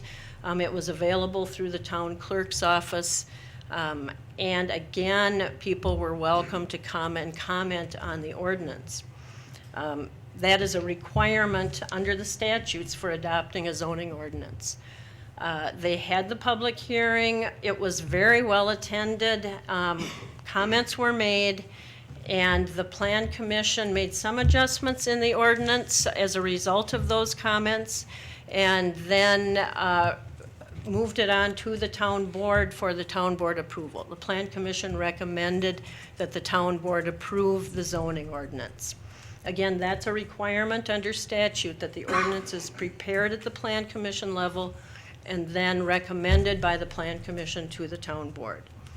The town board approved the zoning ordinance and then submitted it to the county for county board approval. And that is where we're at now. After that time, as is the authority of the electors requested, went through the procedures to request a special town meeting, a certain portion of the electors. And the proposed purpose of the meeting was to rescind zoning authority for the town. That meeting was held, and again, I just want to acknowledge that there's a statutory procedure for this. In towns, whether towns exercise zoning authority, initially they need the residential, the electors' approval. The electors can similarly withdraw that approval. So according to statute, the town electors met at a special town meeting, and the resolution that had been proposed to rescind zoning authority was not approved. In other words, the town electors again voted to authorize the town board to enact the zoning ordinance. And this is really important for the county board to understand that on two occasions, both before the zoning ordinance was even prepared, the electors said by an overwhelming majority, we need zoning, we need land use regulation in this town. And then after the zoning ordinance was prepared and there had been two public hearings on it, the electors again said, we want the town board to enact zoning. And they had had an opportunity to review and comment on the proposed zoning ordinance. That is unusual, that the electors have twice spoken and said, we want this zoning ordinance, the town board to enact zoning, and we approve this zoning ordinance. After that meeting, the Community Development Committee, your county committee, held a public hearing. And my understanding is that they typically don't do this on town zoning ordinances. However, there had been a lot of public comment on this particular zoning ordinance, so they did hold a public hearing. That was preceded again by a Class 2 notice. The hearing was very well attended, and the committee listened to all the public comment, also heard from its staff and the County Corporation Council, and the committee voted unanimously to recommend that the county board approve this zoning ordinance for the town. This is a zoning ordinance that has been developed by the town. It's unique to the town. They've gone through all the statutory procedures and then some, including 2 public hearings where only 1 is required, including 2 votes by the town electorate. The town has no zoning at this point. The town board and the town's people have worked very hard to come up with a comprehensive zoning ordinance, and they are concerned that they need this ordinance approved so that they can have some land use regulation in their town. They feel like they're sitting in a very precarious position right now with no land use regulation. They have taken the steps already to appoint a zoning administrator to implement and enforce the zoning ordinance. He's an experienced zoning administrator. He is prepared to assume office upon county board approval. They have also appointed the required Board of Appeals. So everything is in place for this ordinance to take effect in the town. The town's gone through essentially a 2-year, very orderly, very public process, compliant with statute to get to this point. And they are asking you to approve this ordinance today so that they can have some land use protection actually in their town. I think the process is important because the town has developed this ordinance. It meets the needs of the town, and as determined by the town plan commission, town board, and also town electors having voted again in favor of zoning after the ordinance was prepared. So on behalf of the town, we request that you, the county board, approve this ordinance so the town can have some land use regulation, this zoning ordinance, in effect upon proper publication. Thank you, Catherine. The second individual that is requested to speak on this issue is Lawrence McNamara. Do I pronounce the name correctly? Yes. Invite you forward, sir.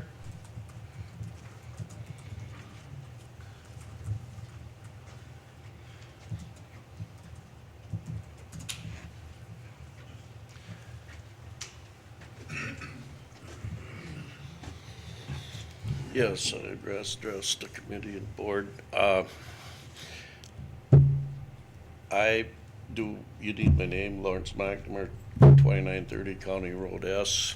I was up here one time before, a couple of years ago, on a request for a lime quarry.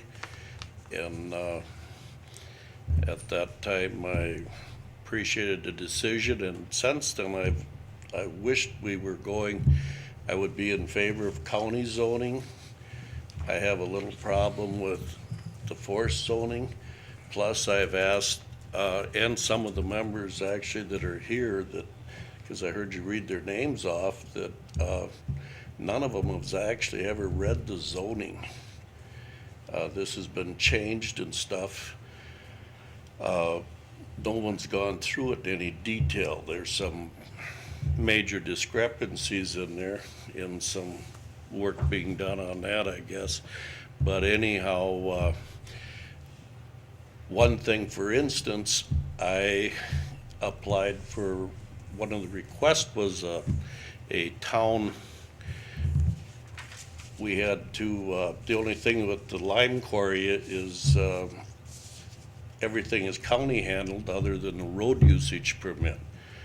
I still don't have that, and I believe Catherine, our lawyer, did write a letter to Kramer. I seen the notice bill, but anyway, and I'm not dead sure what that was, but at that time I understood from Kramer they were asking for, like, you had this other project, but they wanted $400,000 for a half a mile of road plus upkeep and 30-some thousand yards of gravel, possibly. Now, this is just, I'm just saying, is this, but I know there is no road usage permit issued yet. This has been over 2 years.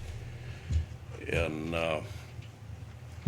I'm just a little nervous on the fact that a lot of the people haven't read the zoning, don't know what it pertains to, and I assume, as with law, they're not to make money on on the permits and stuff issued. A town, or I assume the county, you're not into it's not a business of money making. But that's what I fear with this, and right now they have, I went to a town board meeting New Year's Eve night at 6:30, mainly to see why. They're gonna pursue lawyers and stuff again to sue the PSC, Public Service Commission, and Emergent Energies. I originally wasn't putting no towers up. They went and stayed, replaced the board, and I, at that point, prior to that, I had signed a contract, but it was just to accompany the neighbors that maybe they talked about running lines across and stuff like that. Well, when they had to go to state, now I am a host of one tower possibly if they go up. But anyway, this is still the zoning. I don't think it should, and this is an effect due to that, but I know they've done some studies, but I've been at a lot of those meetings, and it's just, I asked between a couple guys, and that's all was there was two guys, chairman and board, sideboard, and they sat, and I asked New Year's Eve night, and now we're suing all these places. There's just gonna be a limit to how much expense, and all I'm asking is the board to take, I can't keep up with the changes. I'm just saying, what's the problem with waiting a little bit and get that final decision out, have these people read it so we know what's going on. So I'm basically asking you to table it for a little bit till we get the final documentation. Thank you. Thank you, Lawrence. The question in front of us is a resolution of the St. Croix County Board of Supervisors approving creation of the Town of Forest zoning ordinance. This has been brought to us on a motion by Supervisor Kiesler and second by Supervisor Ring. At this point, I will call on the Chair of the Community Development Committee that is bringing this for any comments that you wish to make. Supervisor Ring? Thank you. As Ms. McKittrick mentioned, the County Community Development Committee had a public hearing, and the committee members decided that we wanted to have that background and it wasn't required. I think the background that's been given has been good. We had a lot of it. There were many people in attendance and many comments at that public hearing that we had in December. And the comments, both written and verbal, were, I think, on both sides of the issue. Where we're recommending it, we think zoning is better. Having zoning is better than not having zoning. I think what the town talked about, the town, what we heard is that they went through a pretty rigorous process to get to where they are, to come up with the zoning ordinance. Our staff has reviewed it. We believe there was a good faith effort to follow the processes and to get that. Now, as a county, I think we would prefer that the township follow or use county zoning, but it is absolutely their right to have town zoning. What that requires is that the county must act on that, and that's why we're here today. So we think the process was consistent. It was a good faith effort. There were people who felt like they didn't get all their answers, their questions answered. There was a request to have more workshops. There weren't staff people. There was, the people who were against it said, well, we didn't get all our questions answered. The people, even the Planning Commission, couldn't answer those. Well, zoning is a tough thing, and I think they know what they're up against. It's been hard for the town to build this. They put a lot of work into it, and I think at our discussion at the County Community Development Committee level was there's a lot more work yet to come. And so I think we know that the town is open to that. They've gotten professional assistance in this process. They've gone through the process. So we, the Community Development Committee, based on all that, recommended it.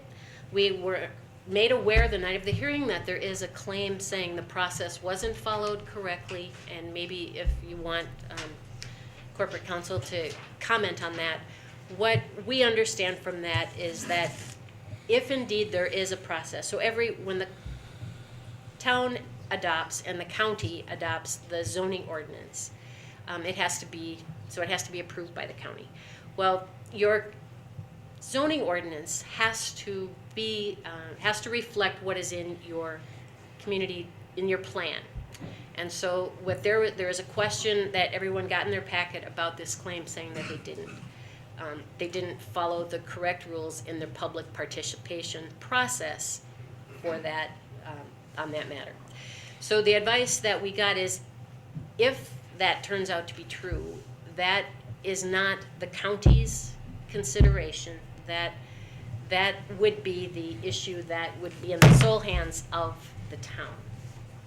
So we did recommend 3-0 passing recommending approval of the forest zoning ordinance. Board members, discussion on the question is open. Supervisor Malik.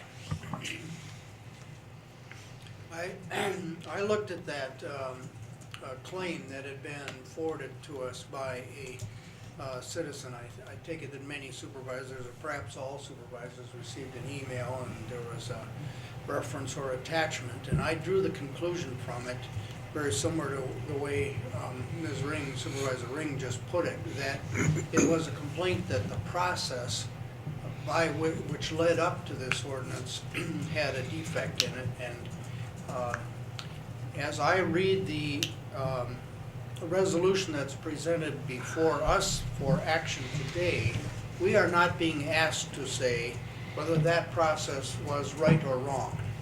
And I think that's consistent with what Chair Ring has just said also. So as long as my vote for or against this ordinance would not be construed as a vote to say yes or no about that process, that can be decided by some court somewhere else if they choose to do that, then I feel comfortable going forward with it without tabling it. Supervisor Schachner. I have a question on, I don't know who this would go to, but if there are changes in the future to the zoning plan, those, from my understanding, it would have to come back to us and we would also have to approve those changes. I just want to verify that, so that if the fear is that it's going to be changed after we approve it behind our backs, that is not what's going to happen. Supervisor Schachner, I think the example here would be Town of Hudson. Town of Hudson has its own zoning, is that correct? And changes in the Town of Hudson zoning do in fact come here for county board, in effect acknowledgement and approval. Okay. Is that a fair example, Chair Ring? Yes. Any other discussion on the question? Supervisor Hood. It sounds to me, from what Catherine said, that they followed all the statutes and did the process correctly. Is that correct, Agnes? That's. So, what basis would we have for denying it? I don't see any basis that we would have for denying this zoning request. Scott, did you review it and? I reviewed the ordinance not in the same detail that I would review a county ordinance, because it's not our ordinance. But your decision is legislative in nature. You have a great deal of discretion. Possible basis for denying it would be that there would be, a consideration by this board that it doesn't serve the public health, safety, or welfare. There really is not a lot of legal guidance out there in terms of what the board should use in terms of deciding whether it's an ordinance that you should approve. But I would suggest that, our community development staff looked at it, made some changes, and that the the committee looked at it and approved it. So absent, some kind of, reason why you would not approve it, there would be a basis for approval. I can't give you any more specific than that because it's really your decision. It's a legislative decision. Board Supervisor Malik. I've just decided that I'm going to vote against it, and here's why. All of the time that I have lived in St. Croix County, I have lived in the town of Hudson, the only town that has its own zoning up until this proposal from Forest. And it has been an expense borne by the residents of the town of Hudson to maintain their own zoning. They have to pay the professionals, they do not get much service from the county because they've opted out after all. And I invite you all to think, would you like the rest of the county to look like the town of Hudson? Because that's what you're really being asked for the town of Forest. And some of you will say yes, and some of you will say no. The town of Hudson has developed in ways that are not best. Some of you would say it's just fine, the way the town of Hudson is. But I will tell you this, that decisions that the town of Hudson Board of Adjustment makes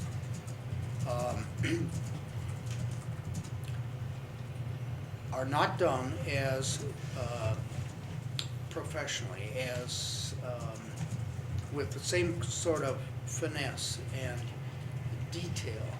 I would predict to you that if they were taken to court over decisions of the Board of Adjustment in the town of Hudson, they would often be overturned over procedural matters because they don't have a staff to back them. They have to pay incrementally every time they're asking for advice. It's, they may budget for something, but it's not an expectation. They don't have standing staff there to provide the service. And I think that that's a significant drawback in a bunch of volunteers coming forward and doing it. Let me give you one other thing. In any given town, how many times a year will they make a zoning decision compared to the county making zoning decisions? Okay, we've got, 22 or so towns that our CDC committee is looking at all the time, subdivisions and variances and special exceptions, So, for instance, to take the little piece of it that I'm currently the most familiar with, the Board of Adjustment, you see our abbreviated minutes, and you see that we deal with between 3 and 6 cases every single month. So in a 12-month period, we deal with, a large number of cases. We the 5 citizen members who are the Board of Adjustment, have a continual refresher course in what's it all about. Each one, of course, stands on its own, each is different, but there are common threads and principles.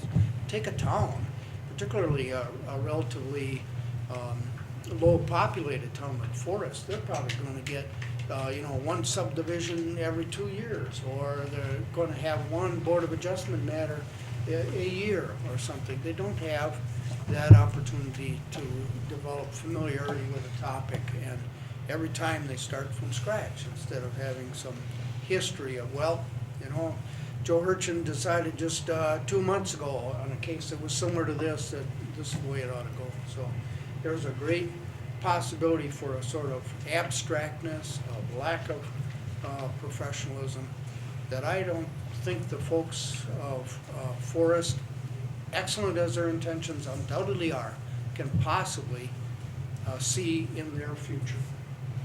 So I don't hope I didn't overdo it with my feeling, but I've just decided I don't think it's a good thing for them to start off down this path, much as I like local determination. Supervisor Hood. Whether we think it's a good idea or not, I don't think is up to us. I mean, it's that town can make their decision. We're looking at St. Joe doing the same thing. Are we going to go with county zoning, and do we do with local zoning? Do we want to switch? I think it's up to the people of the town. Just they can make that decision of, well, would we rather go with more experienced staff at the county, or would we rather go it, and keep it local and have our own zoning? I think they have the right to make that decision. I don't think we should be inserting ourselves in it. They have that right. They've apparently gone through the correct statutory means to do so. I think we would just be inserting ourselves where we really are not needed and not welcome. I'm with you. I like to see more government local. The people that are actually living there, I think, have the right to make their decisions for themselves as to whether they want to have zoning or not. Supervisor Brinkman. For what it's worth, I attended the Forest public hearing on December 16th, and there was 238 electorate there, and they did vote 130 to 108 to move forward with this. I think it's also important that people know that right now there is no zoning in Forest Township. So it's not like that all of a sudden revert back to being under government control like or county control like Mr. Malik said, but I was there. I think the meeting took 2 hours that I stayed there and listened to, and the people voted in favor of it. So that's how I think we should vote, is with the people that actually live there. Board members, are you ready for the question? This is we need the second in, and it's a second from Supervisor Ring. This is a resolution of the St. Croix County Board of Supervisors approving creation of the Town of Forest zoning ordinance. You ready? Proceed to vote.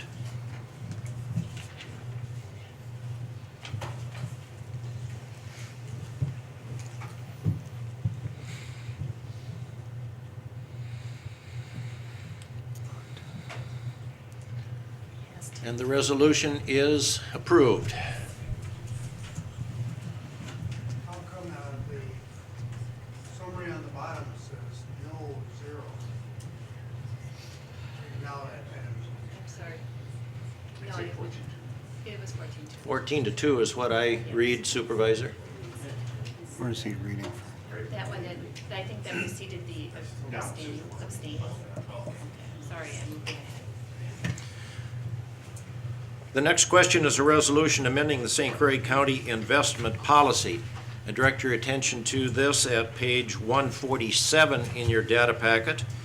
This is a resolution that has been considered and is forwarded by the Administration Committee. Chair would entertain a motion placing the question in front of us. Motion from Supervisor Malik, second from Supervisor Hood. May I speak to the motion, Mr. Chairman? I read it to... And yes, you may. Yep, that these are not substantive changes, but changes of format and language that are mandated by higher authorities. And so we're not being asked to make any determination on the merits that will change the investment course in the near future. Thank you. That's correct, Supervisor Malik. It updates the policy, brings it up to GFOA standards, and there's been no substantive change. It's just bringing the policy up to date. Other discussion or questions relating to the question in front of us? Board members, are you ready for the question? This is a resolution amending the St. Croix County investment policy. Is the second in? Proceed to vote.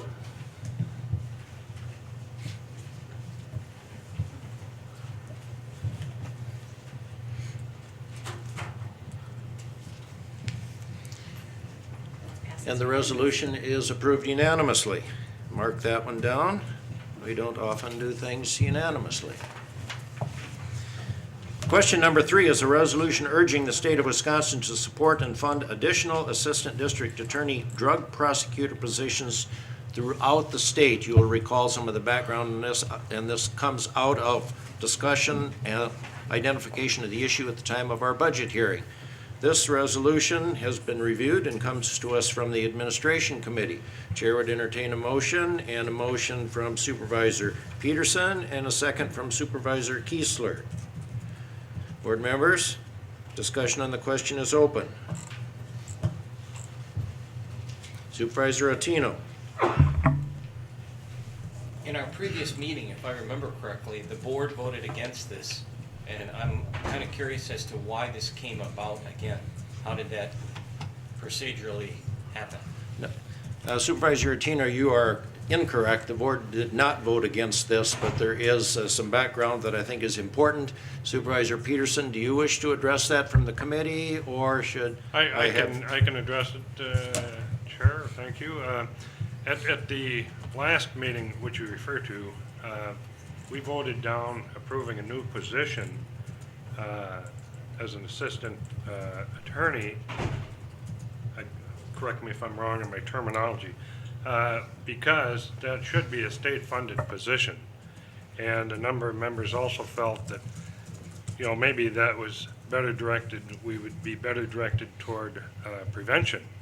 However, in our administration committee meeting, we discussed this problem of the drugs and so forth, feeling that yes, there would be justification for a new position, but it should be funded by the state, as they're supposed to be doing. So this resolution, and I'm paraphrasing, says to the state, hey, how about doing your job and getting some folks out? Thank you, Mr. Chair. Thank you. Other discussion? Supervisor Schachner. I question why. I am all for this, but I just question why this is coming from the administration committee and not public protection.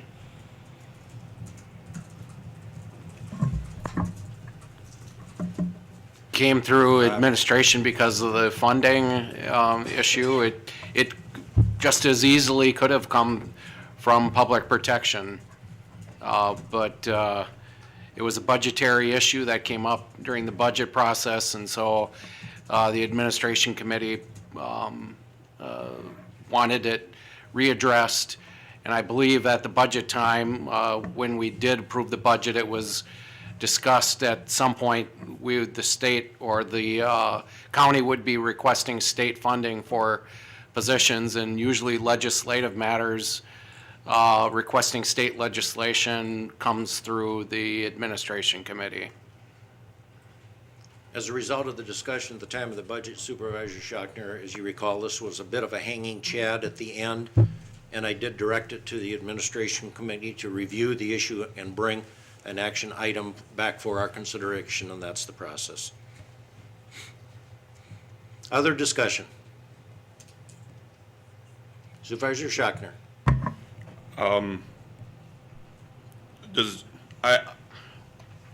I love this, but the other question that just comes to mind with me is, does this mean we're washing our hands of responsibility for the position? Like, if the state doesn't fund this position, do we just say, oh well? Or if the state doesn't move forward with this request for action, do we just wait? To me, this is just it looks like a Band-Aid for something that we should be shouldering ourselves, and then going to the state and say we need the money, we have the position, we're shouldering our responsibility for the community. Supervisor Schachner, to whom do you direct the question? I don't think I'm really directing the question to anybody, I'm just talking towards the resolution. Okay, the Chair will take that as a rhetorical question then. Board members, are you ready for the question in front of us? This is a resolution urging the state of Wisconsin to support and fund additional assistant district attorney drug prosecutor positions throughout the state. This is on a motion by Supervisor Peterson, second by Supervisor Kiesler. Is Supervisor Kiesler's, board members proceed to vote. Chairman, can I get in one more comment before you begin the actual voting? This was previously funded by the state. You should know. Proceed to vote.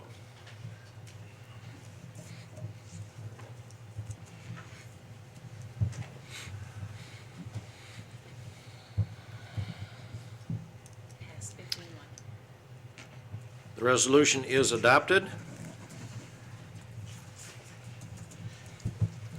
And the fourth legislative item that comes to our attention today is a resolution affirming Chapter 77, Annual County Vehicle Registration Fee of the St. Croix County Code of Ordinances. This resolution comes for our consideration from the Transportation Department. Chair would entertain a motion to bring this in front of us. Motion from Supervisor Peavy, second by Supervisor Osnes.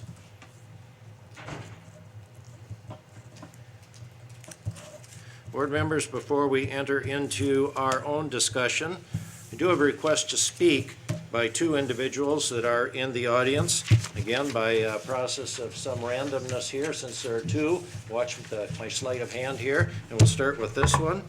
And Roger Rebholz, former chair of the Transportation Committee. Roger, do you wish to speak? I think you had indicated that you were placing this as an insurance policy. I invite you forward, sir.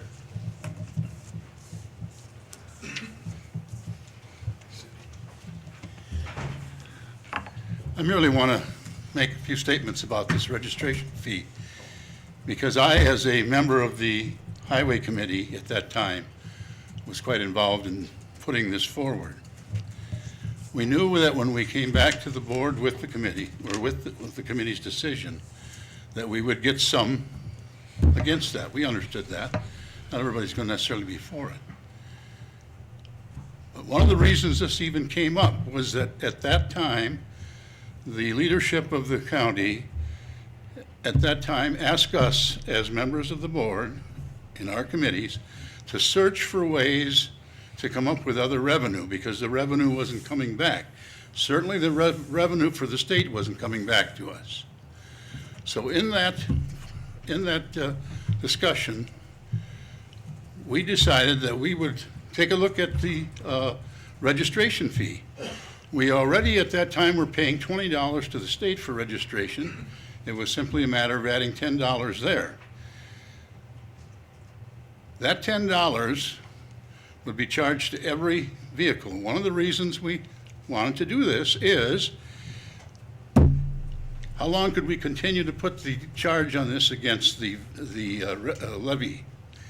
This way, every car that's registered in the county is paying for the use of the roads. The one thing we did do at the same time is we said that this money must be used for county roads, nothing else. It had to be used for county roads, and that's where it's gone. And it's interesting to note that the total dollars brought in on that on an annual basis at the time was going to be around $700,000. And as we kind of suspected, the next session on budget, the finance area reduced our levy by close to $500,000. We did not go against that at all, because we felt we were changing that levy with these dollars, and in this case, made good sense to us as far as members of the county.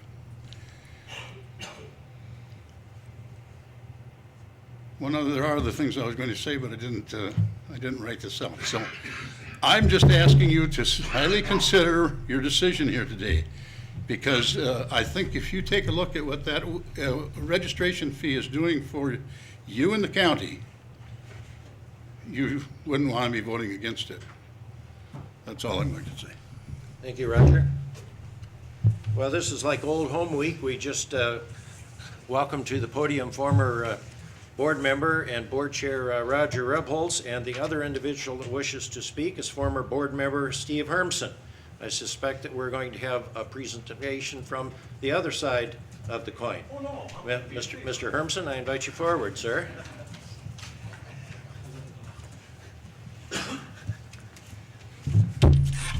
Thank you, Board Chair. You're welcome, sir. Supervisors, boy, I miss you guys. It'd be so nice to be back.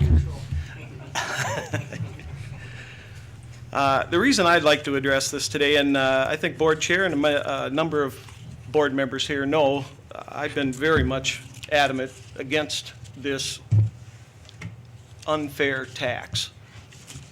And the reason I'd like to bring this to your attention is because at the time, and let's make sure we understand how this came about. As Highway Commissioner Tim Ramberg will tell you, in 1987, the Highway Department came before this board asking for more money. They offered 3 options: sales tax, registration fee, or the hotel tax. And they found out the hotel tax was very tough to do countywide. So at that time, the board decided to go forward with a 0.5% sales tax. And in a way, that was a much fairer tax, simply from the standpoint that it impacted everybody that lived in the county, yes. It also impacted anybody coming through and purchasing something in the county. All that contributed to the general fund, of which you as board members had the power to turn around and disperse as you felt proper. Now, throughout the state of Wisconsin, there's currently 10 counties that don't institute a sales tax, which I find kind of interesting, and they're all down in the southeast corner. That's them. So there's been this, you got an additional $5.5 million, roughly $5 million in sales tax that was helped to offset the levy, which should, of course, the levy dollars is used to go towards our number one priority, or very close to number one, between public protection, is roads. We are there to make sure that those dollars are properly distributed to maintain our roads. Well, as time went on, along comes 2007. And in June of 2007, Highway Commissioner Ramberg came forward after, as Supervisor Repholz mentioned, was saying they wanted additional funds, alternate methods of getting it. Well, that left them back down to the only thing they had left was the wheel tax, registration fee for those that feel that way.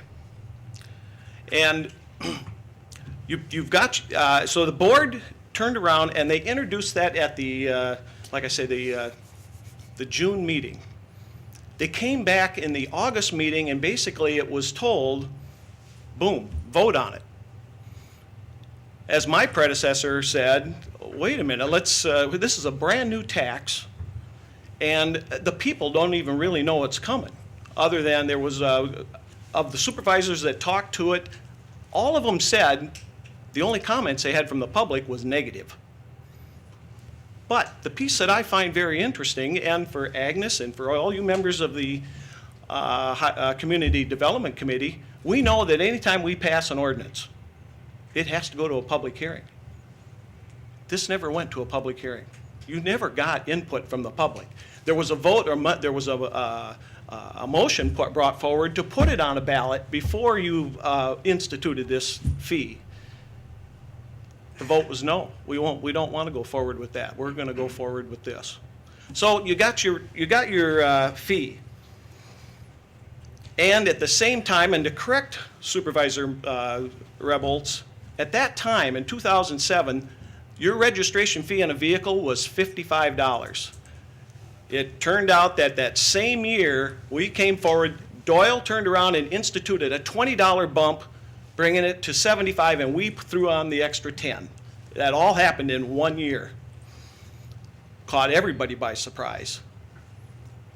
Now, let's move forward. In the material that you guys have before you, what they're going to use as justification why you need to continue this tax is because they try to compare the cost of driving a car in St. Croix County somehow against the cost of driving a car in Minnesota, Illinois, Michigan, Iowa.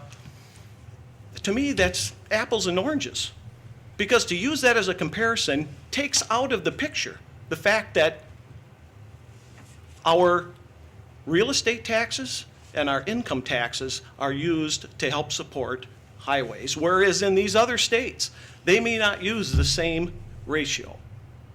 So that's an apples and oranges. It doesn't have any bearing at all on what's going on. Now, the other part that bothers me with this so much is the fact that you have, since this was put in place as an ordinance at the county level, we can't force a question on the ballot. direct legislation at the county level, unlike towns, villages, and cities where this could be put in place. The people could force a question but through a ballot and get it on there and take a vote, make it binding. We can't do that at the county level. So that's something that bothers me a lot. People aren't really represented on what's going on here. They're represented, but they have no way of overturning it. I could turn around and lobby to get my supervisor replaced because I didn't like the way he voted, but it still doesn't affect the county. We'd have to turn over everybody, or at least a majority. Now, that's another thing that bothers me from process.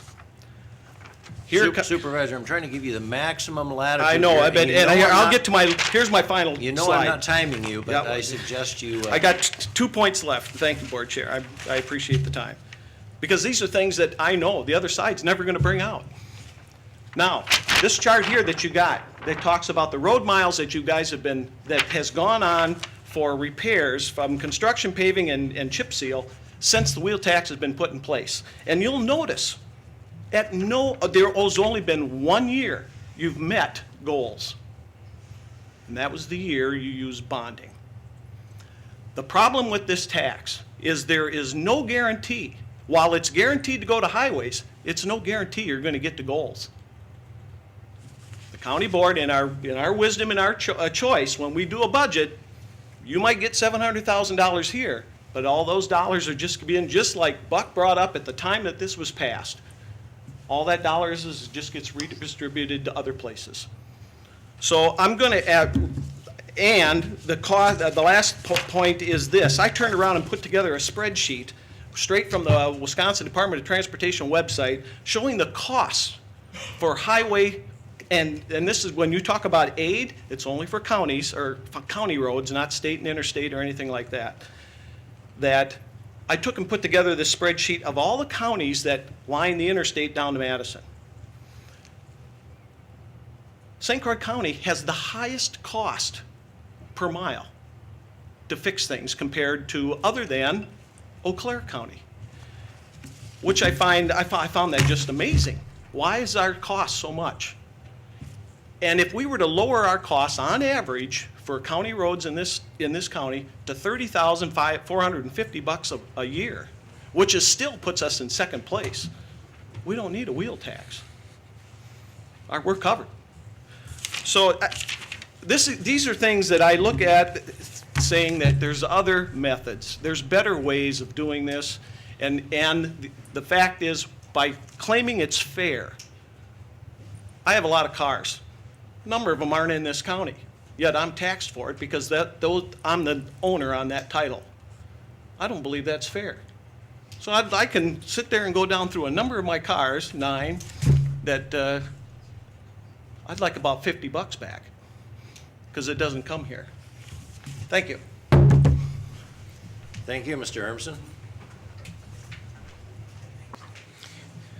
The question in front of us is a resolution affirming Chapter 77, Annual County Vehicle Registration Fee of the St. Croix County Code of Ordinances. Board members, the question is open for discussion. Supervisor Hood. I would like to make a motion to amend the resolution.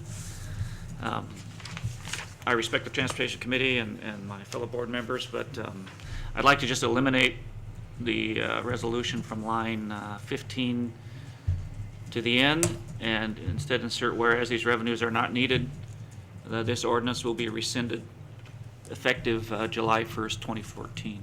Do you have that in writing, Supervisor Hood? No, I don't. Sorry. Whereas these revenues are no longer needed, this ordinance, line 15, below line 15, this ordinance will be rescinded effective July 1st, 2014. And if I receive a second on that, then I would like to speak to why I made the motion. Motion to amend has been presented by Supervisor Hood. Is there a second to the amendment? I will second. Second by Supervisor York. Just one moment. Discussion on the amendment. Supervisor Hood. Well, I'm making I'd like to amend the resolution because I found the arguments as to why we need this additional tax. Uncompelling, to say the least. As Mr. Hermson said, I fail to see why we would institute this $10 vehicle registration fee, because it's cheaper for us to drive a car, a mid-sized vehicle here in the county, than it is in other states. I think that's a good thing. I'd like to see it be $200 cheaper or $300. Just because it's cheaper doesn't mean we should say, well, okay, it's all right, we'll take $10 from everyone when they register a vehicle. It just makes no sense. The other reason given for it was, well, it'll reduce, it'll help us when we go to bond. It'll help our bond rating. You know, Pat, I'm getting kind of tired of that one too. We hear that before. We've heard that one before. Just because it would possibly reduce our bond rate or increase our bond rating is no reason to continue to overtax people. You've kind of eliminated the benefit of that if you're continuing to overtax them. And I think Mr. Hermson had a point.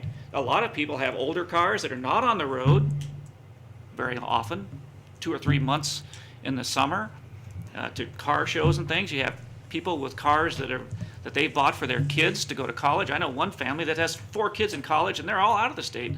So to say it's fair because they're using the roads, no, it's not. So I see that as not a very compelling argument either. The other argument given was, well, then we'll have to raise the property tax levy. Why? This is what we pay property taxes for, is for roads. One of the main things. We can fund our roads just fine. We're already, we talked about at the budget meeting, we're sitting at a general fund at 42%. Really need to be at 25 to 35. We've got lots of money. We're not under-taxing people. We're overtaxing people. And this is just one way to give people a break. We've already instituted the 0.5% sales tax for highways. Our highway fund, I understand that's a ratio of assets to liabilities, but we're sitting at 1.8. Let's give people a break here. There's just no reason for this tax. So that's why I'd like to see it rescinded. I said July 1st because that would give us time then, since we went through the budget process already, to make some adjustments to that budget to handle that shortfall. And I think we can do that. Those are my reasons. Discussion on the amendment. Supervisor Otino. With the fact that the federal taxes are going to increase 5 to 10% coming up in the next year, and I'm sure I'm in the same boat with every other supervisor and citizen of St. Croix County. Our heating bill went up 25%. I was thankful that our taxes stayed flat, but I do believe that we have an opportunity here to make St. Croix County more livable and more desirable for people to come to by eliminating this tax. Thank you. Supervisor Peterson. I guess I feel like maybe we're kind of second guessing the highway department, but I remember years back when I was on board before that we sat meeting after meeting and watching a slip on road repair and maintenance. And when I drive over to Woodbury and see their roads falling apart, you know, I think I'm not ready. I have 5 vehicles myself and with the farm and stuff, and I don't mind paying that $10. I think our roads are well worth the expense. Thank you. Supervisor Schachner. I understand the argument that we need to reduce, the perception that we need to reduce taxes. But the fact that the money isn't going to the general funds. It is specific, it is money with purpose, and it helps the highway department reduce the amount needed for bonding, and it helps the highway department reduce the money needed from the levy. Because almost for the last 2 years, all I've been hearing is how we need to take things off the levy from most of this board. And this is actually something that has helped reduce its impact on the levy.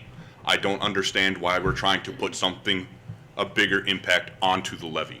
That is why I don't understand the arguments against this. We've been fighting both sides have been fighting, we need to take stuff off the levy. We took the nursing home trying to take the nursing home off the levy. We took SCI off the levy. We've been fighting to take all this stuff, and now the argument is, well, we can just put it back on the levy. But we're not willing to do it with all these other programs. That makes flipping the argument makes no sense to me. Supervisor York? To repeat some comments that I made on this subject a while ago, Anoka County, Minnesota just repealed this as their commissioners deemed this tax unfair. That has nothing to do with us here, but you hear what other people are doing. But the two comments that are very interesting here is if we have one of the highest cost per miles of maintenance, and to support that, we're adding taxes to fund this high cost of maintenance to our roads. That's like dumping gas on a fire. I just don't understand it. We're paying for funding of roads via sales tax, via fuel tax. We're the only county in the state of Wisconsin that's doing that. All the flags are out there that how come you guys can't do better? How come there wasn't a sunset put on this thing? Maybe there was a short-term downfall, need of funds. I can understand that. But just to propel something forward when our fund balances are flush, nobody else is doing this. I just kind of find it hard to comprehend how we can defend it. Thank you. Supervisor Malik? With all due respect to Mr. Hermson, would be skeptical about his analysis of highway costs. I've seen repeatedly over the years that our highway department is one of the most efficient, if not the most efficient in the state. And I know that highway finances are extremely complex, even for Mr. Hermson to quickly put together an analysis. So I wouldn't make a decision based on that. Supervisor Hood? When you say that a fund, some revenue is going to be designated just for highways, that sounds good. But since we fund with all these different sources and we fund with property tax, and all it does is say, well, okay, then we don't have to use property tax levy for that. It's a red herring. It just goes into the same pot. I think Buck talked about that back in 2007.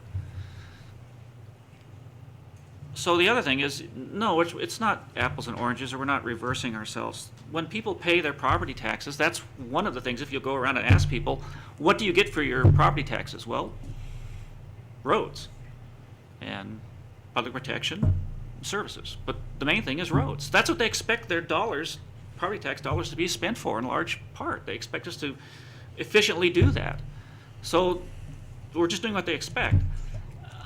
As has been said, we're the only county in the state that has gone this way. We're the only ones that can't manage our budget without it. Then we're doing something wrong. The other thing I don't like about this is I've not seen anything from anyone that says that this tax should be $10 or $11.15 or $7.53 because we've looked at our highway budget and we need this. It's just this arbitrary $10 that was tacked on in 2007. We don't look at it again. That's what one of the things that bugs me the most about government is we'll institute a tax and then, okay, it's there and it's there forever. Arbitrary. $10. Do we need 11? I don't know. Do we only need 7? I don't know. It's $10. Let's just keep it going. It doesn't come back up for discussion. If it took a vote of the entire board to institute this tax in 2007, why doesn't it take a vote of the entire board to institute it in 2014 or 2013? Supervisor Peterson. Supervisor Peterson.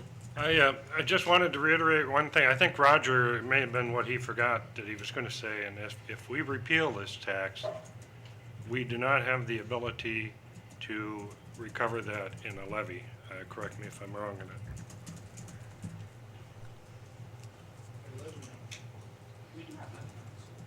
Supervisor Osnes. Question for Mr. Thompson, you lucky fellow. At the last couple WCA meetings, annual meetings, you and I and probably Chair Stanifer heard comments from the different counties on how they were going to fund their highways. A lot of it was going to be by a loan, a lot of it was by bonding. Can you address some of that or what you've heard? Yes, I would think most counties most counties fund their road maintenance through the tax levy. It's been said, it's a common fact that St. Croix County is the only county that has the vehicle registration fee. There's a couple municipalities in the southern part of the state that also have it as well, but I believe St. Croix County is the only county.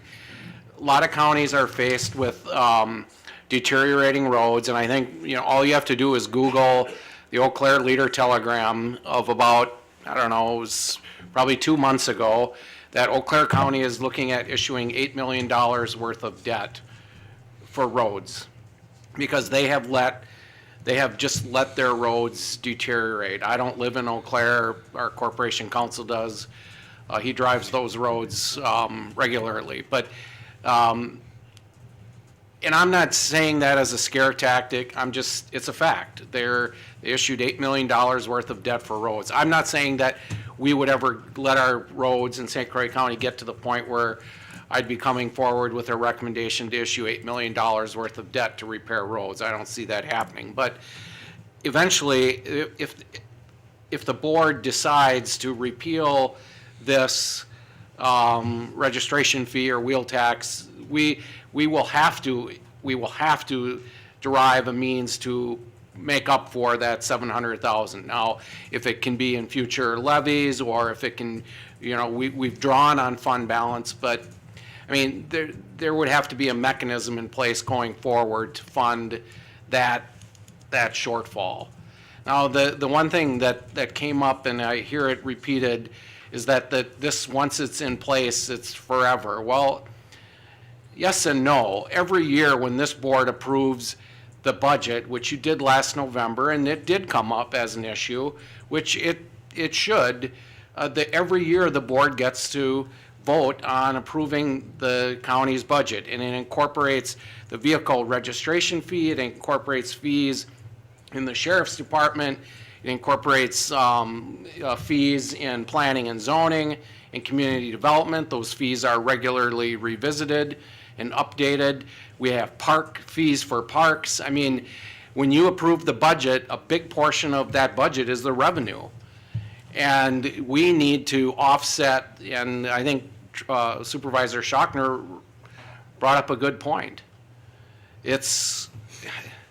So I think every year when we approve the budget, you can revisit this and bring up the fact that, we have a substantial portion of our budget is offset with fees, user fees, basically.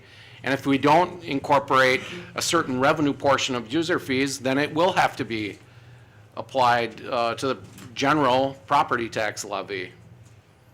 So I don't know if I addressed your question specifically, but yes, several counties that I'm aware of, including Eau Claire County, are in the process of issuing millions of dollars of debt to fund their roads. And I would venture to say that's a very slippery slope that we don't want to venture down. Supervisor Kiesler. I just want to be clear, Mr. Thompson. So are you recommending to keep this user fee in place? Well, I would just go back to the fact that I recommended it as part of the 2014 county administrator's recommended budget. I did not at that point recommend rescinding or removing that as a revenue source in the budget that I presented to you last November. So to answer your question, I recommended it just in general by the budget I gave you, and I didn't pull it out as I didn't take that fee out of the budget, so. Yes, to answer your question. May I have a follow-up question, please? Yes, you may. So, if we repeal this, there will be a shortfall? If you repeal it, I'm not going to say there would be a shortfall. There will need to be a mechanism going forward after if the motion that's on the floor, I think, is July 1st. You know, I would be probably not so concerned about this year, but I would be more concerned about 2015 and going forward. That 700 and some odd $1,000 would somehow in budgets going forward in 2015, we would have to incorporate that segment of revenue. So budgets every year are tough. This would make it tougher. It would make the highway department budget tougher to put together. As it would for any, if we took $700,000 out of the parks budget in terms of the fees that they collect to use the parks, yeah, if we started eliminating fees or user fees, it's gonna create more of a burden on the tax levy. That's why we're trying to, like Travis said, you know, we removed St. Croix Industries from the levy. We're trying to we've almost got the nursing home down to zero levy. But there's a lot of hardship that goes along with that. Now, maybe if the board, you know, wants to repeal this tax, it would create an issue in future budgets. I believe this year's budget, I would be less concerned about. But Board members, I remind you that this discussion originates in large measure from discussion that we had at the time of the budget process. And Chair did direct to the Transportation Committee consideration of this item and asked them to bring back for us an action item for consideration. That's what's in front of us today. So Chair inquires of the Transportation Committee if you want to enlighten us at all with respect to the conversation that you had leading up to this action item. Chair Peavy? Yeah, I'd like to follow up a little bit. I guess I've lost it on my page here, but we discussed it, oh boy, you lose things on the computer. At the committee meeting, the 9th, I believe it was, reviewed any other ways of funding the highway department and keeping, trying to meet our goals of chip sealing, maintenance, and construction. One of the interesting fact, we talked about the other, and I'll call them taxes, but the registration fee and your gas tax. St. Croix County gets about 32% of that back from the state. The other part goes to Milwaukee or wherever. But the registration fee, 99% comes back to the county. So we get our money back. When people register their car and they pay their gas tax, they think it's going to the county, but it's not. And I think that was an important consideration. The other consideration was that if the $700,000 approximately, how would that shortfall be made up? And I think we've addressed that already with Mr. Thompson. You would have to bond for it, or and you can't raise a levy. We're under levy limit, so somebody would get cut. Let's see, I guess that was the main comments we made, comparing the cost, and when the comparison made to Minnesota, I guess that their highways are funded more from the taxes. A huge part of the Wisconsin highway system is funded through the taxes and the property tax, and that money comes back through the local aid. So our resolution was to continue that, the fee as it is in the present. So I guess if we got more questions, on the fund balances that the highway department fund, even though the auditor calls them undesignated funds, they are all project or supply or truck related funds. They're not actually cash on hand that can be just drawn down. They are designated for specific purposes. So I think that sums it up mostly. If we got any questions, I can have Mr. Ramberg come forward, but I think that pretty well covers it. Supervisor Attino. Thank you. In all fairness to former Supervisor Hermsen, I'd like to request that he make copies of his cost analysis that he did and share it with all the members of the board. Is that That is agreeable with me, but, Is he still here? but he would need to do that. He is here. Because I'm sure he spent a lot of time putting that together. And it does show that we are the #1 cost. He heard your request, he will do that. Thank you. Any other discussion on the question? And the question in front of us is the amendment. Supervisor Ring.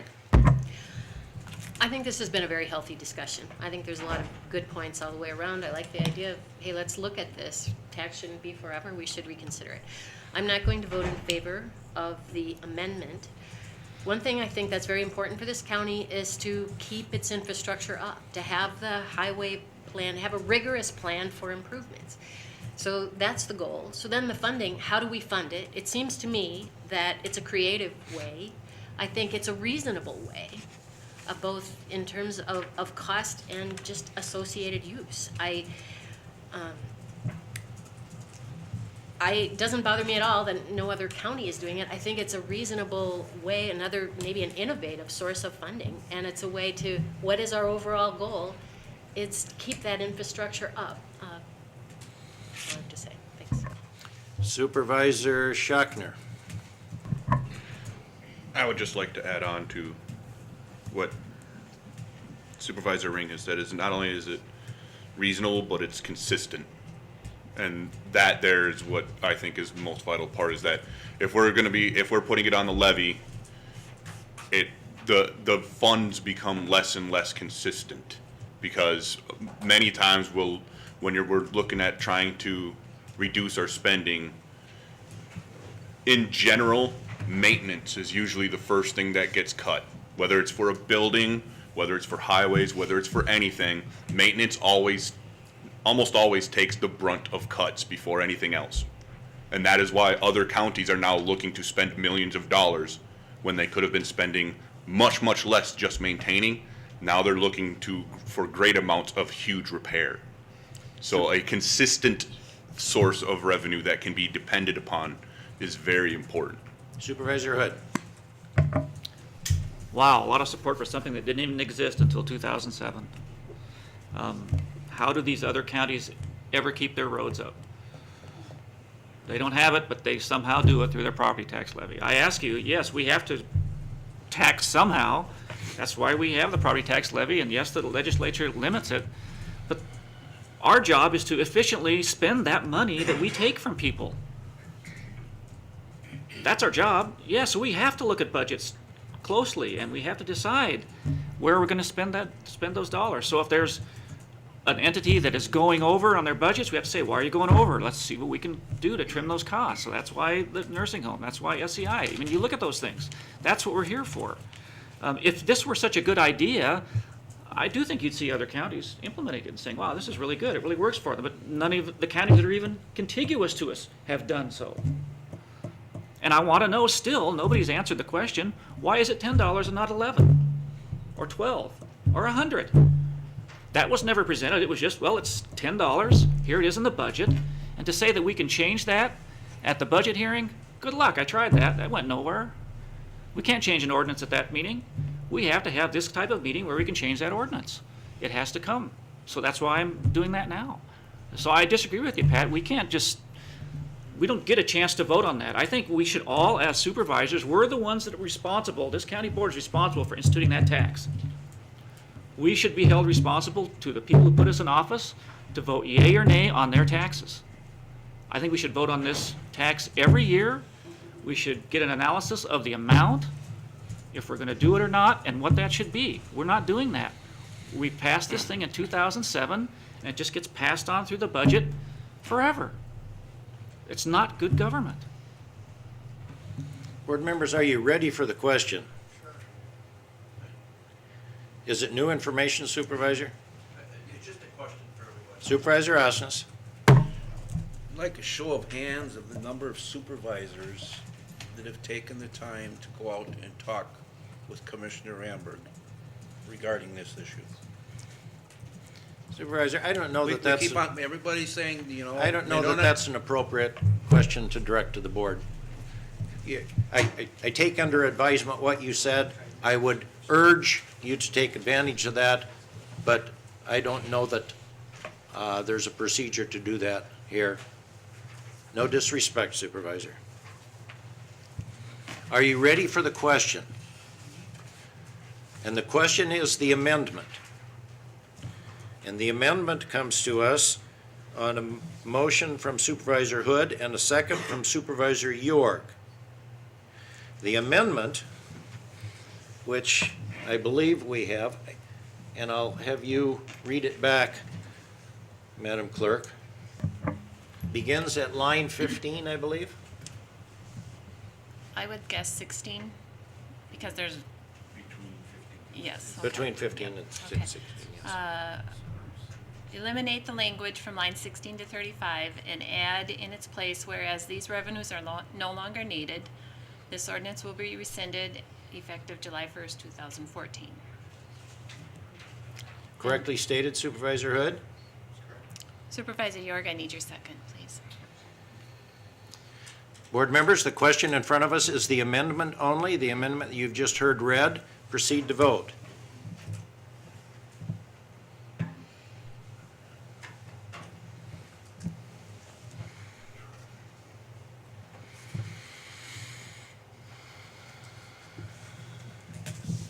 Fail, I do it. The amendment fails. We are back to the resolution that was presented in its original form.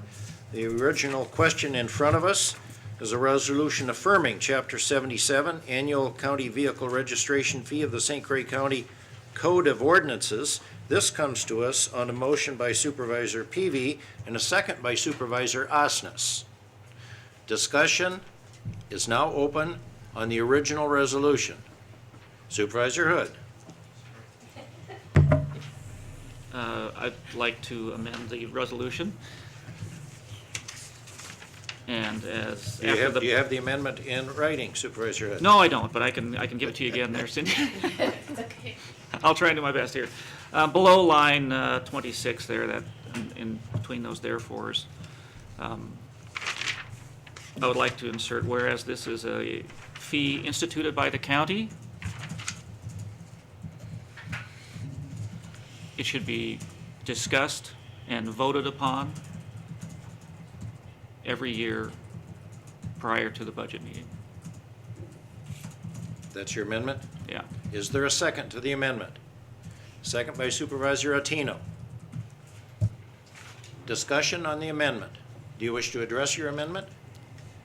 Yes, it goes back to my point earlier. This is a tax that we institute as a board. So we really should have that discussion about it, what that amount should be, and whether or not we want to institute it again for another year. Because if, let's say the economy does turn around, I don't think it will with this present administration in Washington, but maybe it will. And so, so if it does, and we are taking in more property tax revenue, and that does go up, I mean, in years previous, our county budget was much higher. Are we still gonna say, well, yeah, we're taking in a lot more money now, but yeah, we still need the 700,000? Or are we gonna actually take the time to look at it and say, no, our highways are fine, we have enough property tax levy, we don't really need this extra tax on people.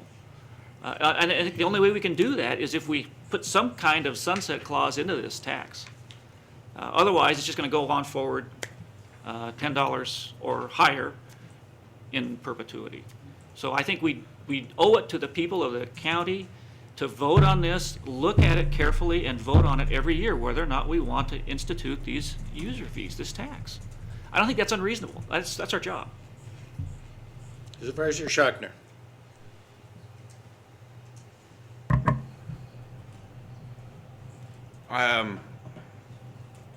This amendment confuses me because is the goal of the amendment to revisit whether it's needed or not, or whether the value will?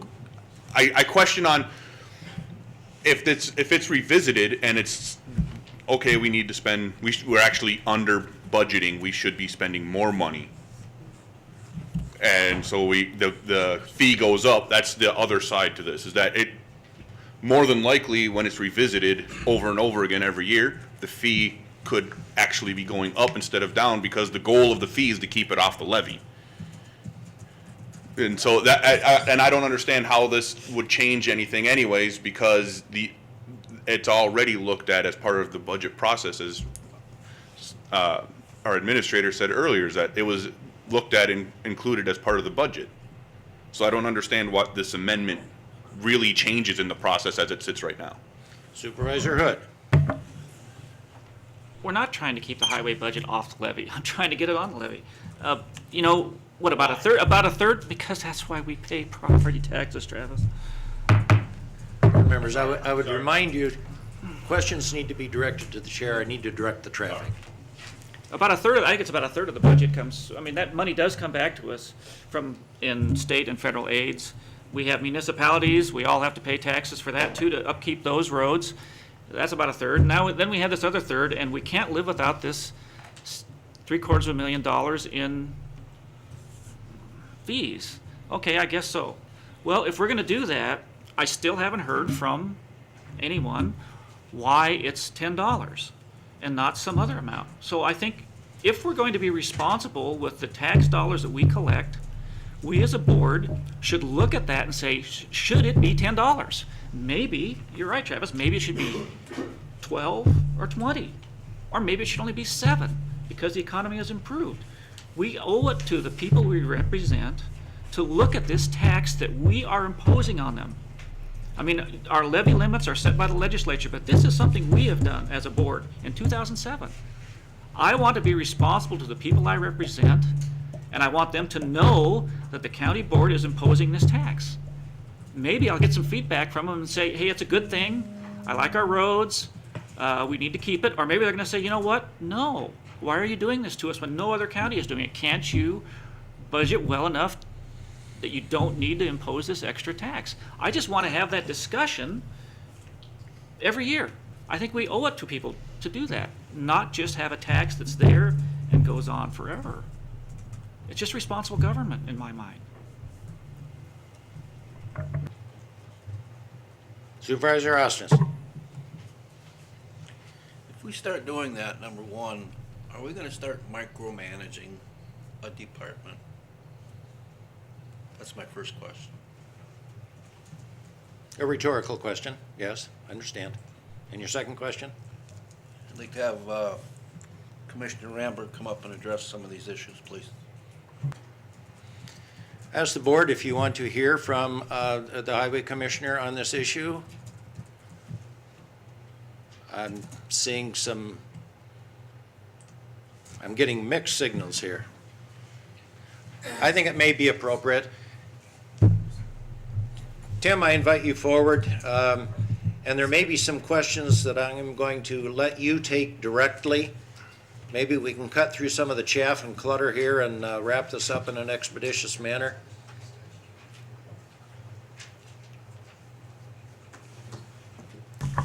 Sure, thank you, Chair. A couple questions that were asked that I do have answers for is the $10 was from our efforts to move, change the trend. We were going away from our goals and we wanted to change the trend to go towards our goals. That occurred. It has been discussed to raise it more than that, but that was the number that would do that at the time, and that was the number that came out of the discussions from others out there that thought they could afford 80-some cents a month in that regard. That's that question. Another issue, I don't know what the dollars are that talked about the cost per mile, but there's several issues along with that. I believe it could be the revenues per mile coming from the state efforts that we put forward in obtaining the applications to receive federal and state funds. I'm not sure what that all is, but be careful so that you don't mix that up. Number two, the cost per mile from all the commissioners around the state, really look at apples and oranges there too, because we have 80-some bridges, and bridges are a high cost. We had over 26 signs per mile, which is more than the state. These are infrastructures that are also part of those costs, I'm sure, as well as culverts and drainage ways and all those kinds of things. So there's more than just a straight dollar figure per mile, I'm sure, but I do not have any details of that to be able to speak to that question. And that, those were two questions that I thought I could address right away. Are there other questions for the Highway Commissioner while he's in front of you? Supervisor Hood? Well, and Tim, perhaps you can explain to me why, it was instituted at $10 in 2007, I understand that. Why is it still $10 now? Why not 11 or 12 or 7? How do you come up with that $10 now? Sure. That's a good question. Every year, like our administrator spoke to, and the Transportation Committee also looks at the budget and how we build the budget. And the budget, the $700 and some thousand is in our maintenance budget. And if you look on page 3 of our budget every year, you have the total needs minus transportation aids, minus registration fee, minus other fees. That's the net that we ask of the property tax. So the levy is net of those dollars. And it's at that time we look at those dollars and the net. And we work real hard to keep the levy as flat or manageable as possible. And maybe if you could throw up I had a spreadsheet that every year we go through, and I shared that with Cindy earlier on the maintenance side of things. And this one is the winter maintenance. And this is just a graph of that. Every year we track it, and especially this year, everybody I thought would be interested in the exceedingly high costs it costs for winter maintenance. Last year, before Christmas, we had 9 incidences. This year, 15 before Christmas. So if you see the blue line, our costs are not all in yet, but it's predicted to be quite high. And if you see the levy is fairly flat, or pardon me, consistent, while expenses are jagged. One of our goals in our business plan is to keep the levy as predictable and as accountable as accommodating as possible. Then we have another one on the road construction, and a lot of those road construction funds, which is the next slide, is even different yet, and that is that the levy is the yellow line. I don't know if you can see that, but the red line is the expenses, and a lot of those happen to be when that project becomes ripe, because some of those last 10 years, some of them are 5 years. Those projects vary, and we've been successful getting 80% federal funds on a lot of those, and we apply some of our transportation aids to those, but we work real hard to keep the levy as consistent as possible for you. And that's just a couple of the dynamics of it that I'd like to share, and then of course invite anybody out to for a tour and some of the other dynamics that we work with. You know, growing up in the farm and engineering and accounting, I have a passion for the economics of these things, so we work real hard at it, and I certainly welcome anybody out to work more on the details of building the budget. So, Supervisor Tino? Yes, in our earlier In our earlier phone conversation, you had mentioned that you use a different accounting procedure than the rest of the county. Could you explain that to us, please? The Highway Department uses more of an accrual type accounting than a cash type. And we've done that for, I think it's 100+ years now where we do that, plus we utilize the depreciation that most government entities don't. But we've had to do that for quite some time, so those principles are in place. And then we also are audited by the WISDOT and DWD, and the towns will, question our, the bills we send out, and I am on a committee now with the state to go for performance-based maintenance. Pretty proud of that, but yes, we do account for things differently in the accrual side, true. Any other questions for the Highway Commissioner? Supervisor Osnes? Tim, do you see any major shortages coming up from the feds or the state in the next year or two? You do listen, don't you? The federal obligations are gonna, they call it the fiscal cliff in 2015, so those 80% dollars I talked about, we don't know what they're gonna come about as far as the dollars available for the federal funds. And again, St. Croix County and Chippewa County are the two heaviest users in the state of these federal funds for our programs that we've been successful with using our own forces. But that's one that is such an undetermined amount, we have to wait for the feds. That was a 2-year program that went to a 3-year program that's now a 4-year program with less dollars. That's another issue that adds to the dynamics. But I don't want to get in the weeds, I'm sorry. I get too detailed with some of that. I apologize for that. Any other questions for the Highway Commissioner? Are you ready for the question in front of us? The question in front of us is amendment number 2. This is on a motion by Supervisor Hood, second by Supervisor Atino. Clerk, would you repeat the amendment as you have typed it? To add under line 26, whereas this is a fee instituted by the county and it should be discussed and voted upon every year prior to the budget meeting. And Supervisor Otini, I need your second, please. Are you ready? Supervisors, proceed to vote on amendment number 2.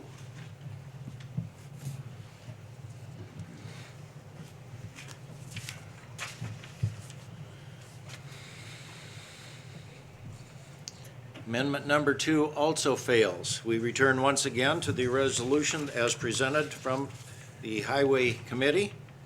This is a resolution affirming Chapter 77, Annual County Vehicle Registration Fee of St. Croix County Code of Ordinances. Discussion on the question in front of us. Supervisor Malick.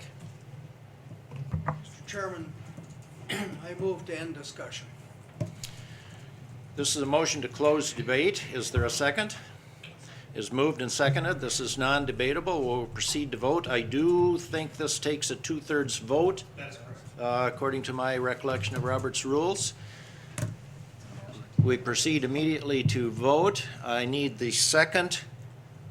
Who seconded that? Supervisor Ring. This is a motion to close debate. Proceed to vote.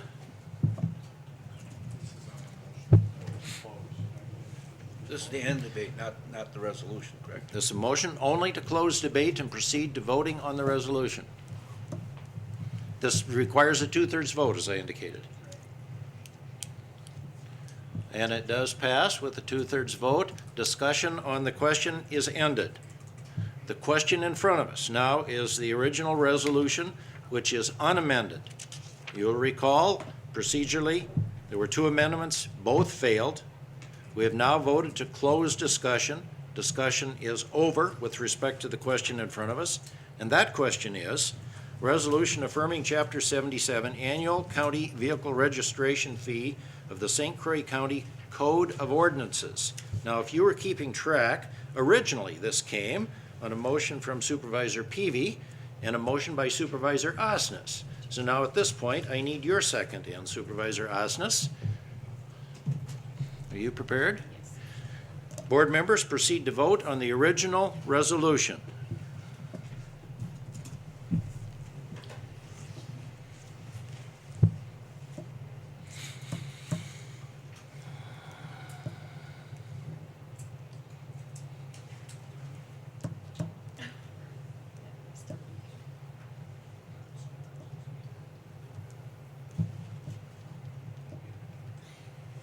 You can't decide.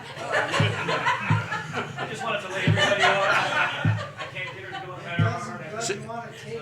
better. Supervisor, start over. Put your decision in and then confirm it over. There you go. And the resolution is adopted on a vote of 10-6. Chair inquires if the county clerk has any correspondence or any rezoning requests. I do not, but there are surveys on your desks regarding the orientation, if you could complete and return them to me, please, thanks. As far as announcements are concerned, there are 2 upcoming things. First of all, Wisconsin Counties Association Annual Legislative Exchange will be in early February, February 4 and 5. I will be attending that. I suspect that the county administrator will as well, although we've not coordinated schedules. This is an annual event of primarily board chairs and county administrators and execs in Madison meeting with our legislative delegations. I will be attending that. If any of you have any particular legislative issues that you want brought forward at that time, communicate that to me, and I will. Yes, sir, I will get to you. And we also are scheduling a committee of the whole meeting, as was previously indicated. That meeting will be held on Tuesday, the 12th. I believe that's a Tuesday, is it not? Maybe, whatever. Is it Wednesday? Wednesday, the 12th, at 9 a.m. Supervisor Malik, I believe you have an item under announcements. I do, Mr. Chairman. I'd like to make this proposal and have you refer it pursuant to the bylaws to whatever is the appropriate committee for subsequent analysis and a report back to the county board not later than 2 meetings from today's meeting. This is the proposal that I would like to have referred, studied, and reported. Effective January 1, 2015, no retailer in St. Croix County shall provide free plastic bags, except for the original packaging, for customer purchases. I've provided that language to the clerk, so, and to you too, Mr. Chairman. When you have referred it to a committee, then I'm prepared to provide some of the reasons having to do with environment and changing customer preferences and practices in other states and counties that have done this already and so on. Thank you. The board member did appropriately provide the language to me in advance of the meeting as a heads up. I appreciate that. I did consider the appropriate, under our bylaws, the appropriate committee to direct this. It will be brought back to us within 2 months for an action report here, and I'm going to direct this to the Community Development Committee. I think primarily this has environmental implications, at least from your point of view. So good luck, Community Development Committee. You know what a parachute is, right? A parachute is something that lands on your desk. So this is parachuted to the Community Development Committee and will be brought back. Are there any other announcements for the good of the order? With that, board members, our agenda is concluded and we are adjourned.